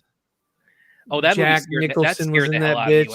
That scared the hell out of me because whenever they zap people, they all those turn aliens into colored skeletons, freaky as fuck. Yeah, and I mean, damn near everybody dies in it. Like they had this whole huge ensemble, and almost all of them to get killed. Yeah, I never saw Dumbo. I did not watch it. I saw it. I was kind of just. I know it had Michael Keaton in it. I know it had Danny DeVito in it. I just didn't care to watch it. I wasn't interested. I'm more interested in watching fucking Mufasa, which, I'm not. That's an original story, I guess. But I'd rather watch that than Dumbo because I love the cartoon film. So I'm like, it can't be worse than the 2009 because the Lion King 2009 that one bored the problem that they had with that for me was that they did not have Jeremy Irons come back, and they glossed over Be Prepared. It's the best song, and they totally turned into a cliff note. Well, the funny thing about that is Jeremy Irons like hurt his vocal cords. And so they had to have another couldn't guy finish the song. So the guy that did Winnie the Pooh came in and finished the song for him. I thought it was Alan Cummings who came in and did it. Was it? I thought it was the guy that did. I don't remember who exactly, but someone that came in and did it. Yes, one of the voice actors that that is there at Disney. Let me see. Yeah. Who finished? I can't type. Yeah, Dumbo kind of came and went for me. You feel like Dumbo would be a Burton staple to watch because it's got fucking DeVito reunited with Michael Keaton in it, so you feel like it would be worth it. But from Jim what Cummings, I've been told, yeah, you're right. Jim Cummings, thank you. Cummings. Yeah, I got half that name right. Anyway, you feel like Dumbo would be like a surefire Burton W because you got Keaton and DeVito teaming back up for it, but at the same time when you're touching, he did Winnie the Pooh. Yeah. You're doing something seminal like Dumbo, and you've already got a animated movie. It's all that much harder to try and recapture that same magic. No pun intended. The only one of the the Disney fairy tale live action remakes, the Aladdin was really the only one that I've really liked so far. I gotta give it to Beauty and the Beast. If I'm being brutally honest, I have a friend who I saw Aladdin. Fan of it. Wasn't impressed. I haven't seen Beauty and the Beast. You know what it really boils down to for me in Aladdin? It's Jafar, the guy that got to play Jafar. Yeah, I will agree. Fucking bad. Jafar's pretty weak. Yeah, it was just not good. Yeah, not good. And that dude went on to play Sabak. So he did. You're right. He did. Yeah, and he's a lot better as Sabak. In fact, that's well, I mean, that's not saying much because Sabak really didn't have a role. He was just kind of there to die. He was cannon fodder for Black Adam. Well, yeah, but again, it's still more memorable than what we got with Jafar. Is it? Is it? I think it is. All right. But that's kind of why I give it to Beauty and the Beast because Emma Watson. Emma Stone. I own that. I fucked up. But yeah, Emma Watson turned in a fucking great performance there as Belle. Holy shit, she looked like Belle. Acted like just like Belle. It was just so good. I'll give her that. I'll give that movie that much. Yeah. Oh, well, of course. Snow White, the next one after Mufasa, which with the CGI. You talking about the Huntsman? I mean dwarves. Excuse me. Are you talking about the one that got a whole canceled? year with the Rachel Zegler? Yeah. I'm looking forward to Gal Gadot in it as the evil queen. Okay, you know what? You got me there. If I can suffer through Rachel Zegler's acting to witness Gal Gadot play a villain in the form of the queen, yeah, I can stomach that. Yeah, but that's upcoming. It's going to have those CGI trolls. I mean CGI dwarves. Excuse me. I must have misspoken there. No, you're not wrong. I remember when that photo leaked and everybody fucking lost their mind. What the fuck is this? Yeah, right. Well, I mean, they haven't fucking done justice to any little people since fucking Willow, and I'm not talking about the fucking show. The show sucked. They need to hire little people again. They really do. Like The Hobbit. I love I'm sorry, not The Hobbit, but Lord of the Rings. They did awesome work on the fucking on the hobbits and all and the dwarves and all that, but since that movie, it's like, oh, we don't need little people anymore. Well, if they do bring them in, they bring them in just as a punchline. Yeah, they bring them in as like mini me, or they bring them in as to just poke fun at how short they are. And yeah. I mean, really, the only one I can think of that's an exception to that is X-Men: Days of Future Past with Peter Dinklage. As Trask, and but that's because he's like in Game of Thrones. He's got respect. Exactly. So it's like extend that to other people. I mean, how much respect does he have? He was in fucking Underdog. But really, I gotta be honest. Like Peter Dinklage was not my first choice as Trask. Like that was I understand it, I get it, but I've always just seen Trask as like he's much more of an intimidating force, not a meek scientist personally. But that's just me. Yeah, but yes, they do. In lieu of hiring actual short people, they went the route they did. Sure, absolutely. It's Well, I think they need to sort of open that door again. I agree. I agree. And kind of give those types of actors something to do. Yeah. I mean, other than Willow and what was it, Time Bandits and Peter Dinklage is the new Wizard of Oz, and there's not a whole lot of shit for them to do out there. As like again, unless whatever it's like a mini me thing, or they're gonna do something like the Love Guru, where it's Mike Myers just making fun of how short you are for 2 hours and don't know how well that went. It was the same actor, so it was like from Austin Powers to was it Love Guru? Yeah, it was Love Guru. Yeah, with that movie is god awful. That is one Love Guru. Yeah, there's some funny shit in that. No, that's one of the worst comedies. There's some funny fucking shit in that. Lecoq. Yeah, that's the pedigree of humor of the Love Guru. It's so stupid. It's got some really stupid shit, but stupid comedy's funny too. It's got two elements. It's got like 2 elements going at it on a hockey rink. Come on. It's not the greatest movie, but it's not the greatest Mike Myers movie, but it is a funny movie. That's debatable. It's got I can show you some clips that are fucking funny from that thing. Let's not Blaum. I have that shirt on my site. What was it? I forget the acronym for that. Blow me. Yeah, and that's the other thing too. It's like every Indian name he like turns into like a double entendre in it. He did fucking 9 to 5 on a sitar. Yeah, that movie is a piece of shit. That's a funny movie. It's a funny movie. It's not the greatest it's funny movie how bad it in is. the world. Yes. But it's got some funny shit. I mean, there's a reason why you haven't seen Mike Myers in hardly anything since then. That's not the reason. That's not the reason. You saw him. He played. Well, he's a World War II guy. What movie was that? Yeah, he showed up for like a 2-second cameo in Bohemian Rhapsody. That was just for fun. That was it. What is he? Hold on, I've got to pull this up. He's done movies since The Love Guru. Come on. I don't think so. I know for a long time he's been trying to get a 4th Austin Powers movie made. Yeah, like I don't even see the book as gold ever sucked. Like honestly, I would actually like to see him.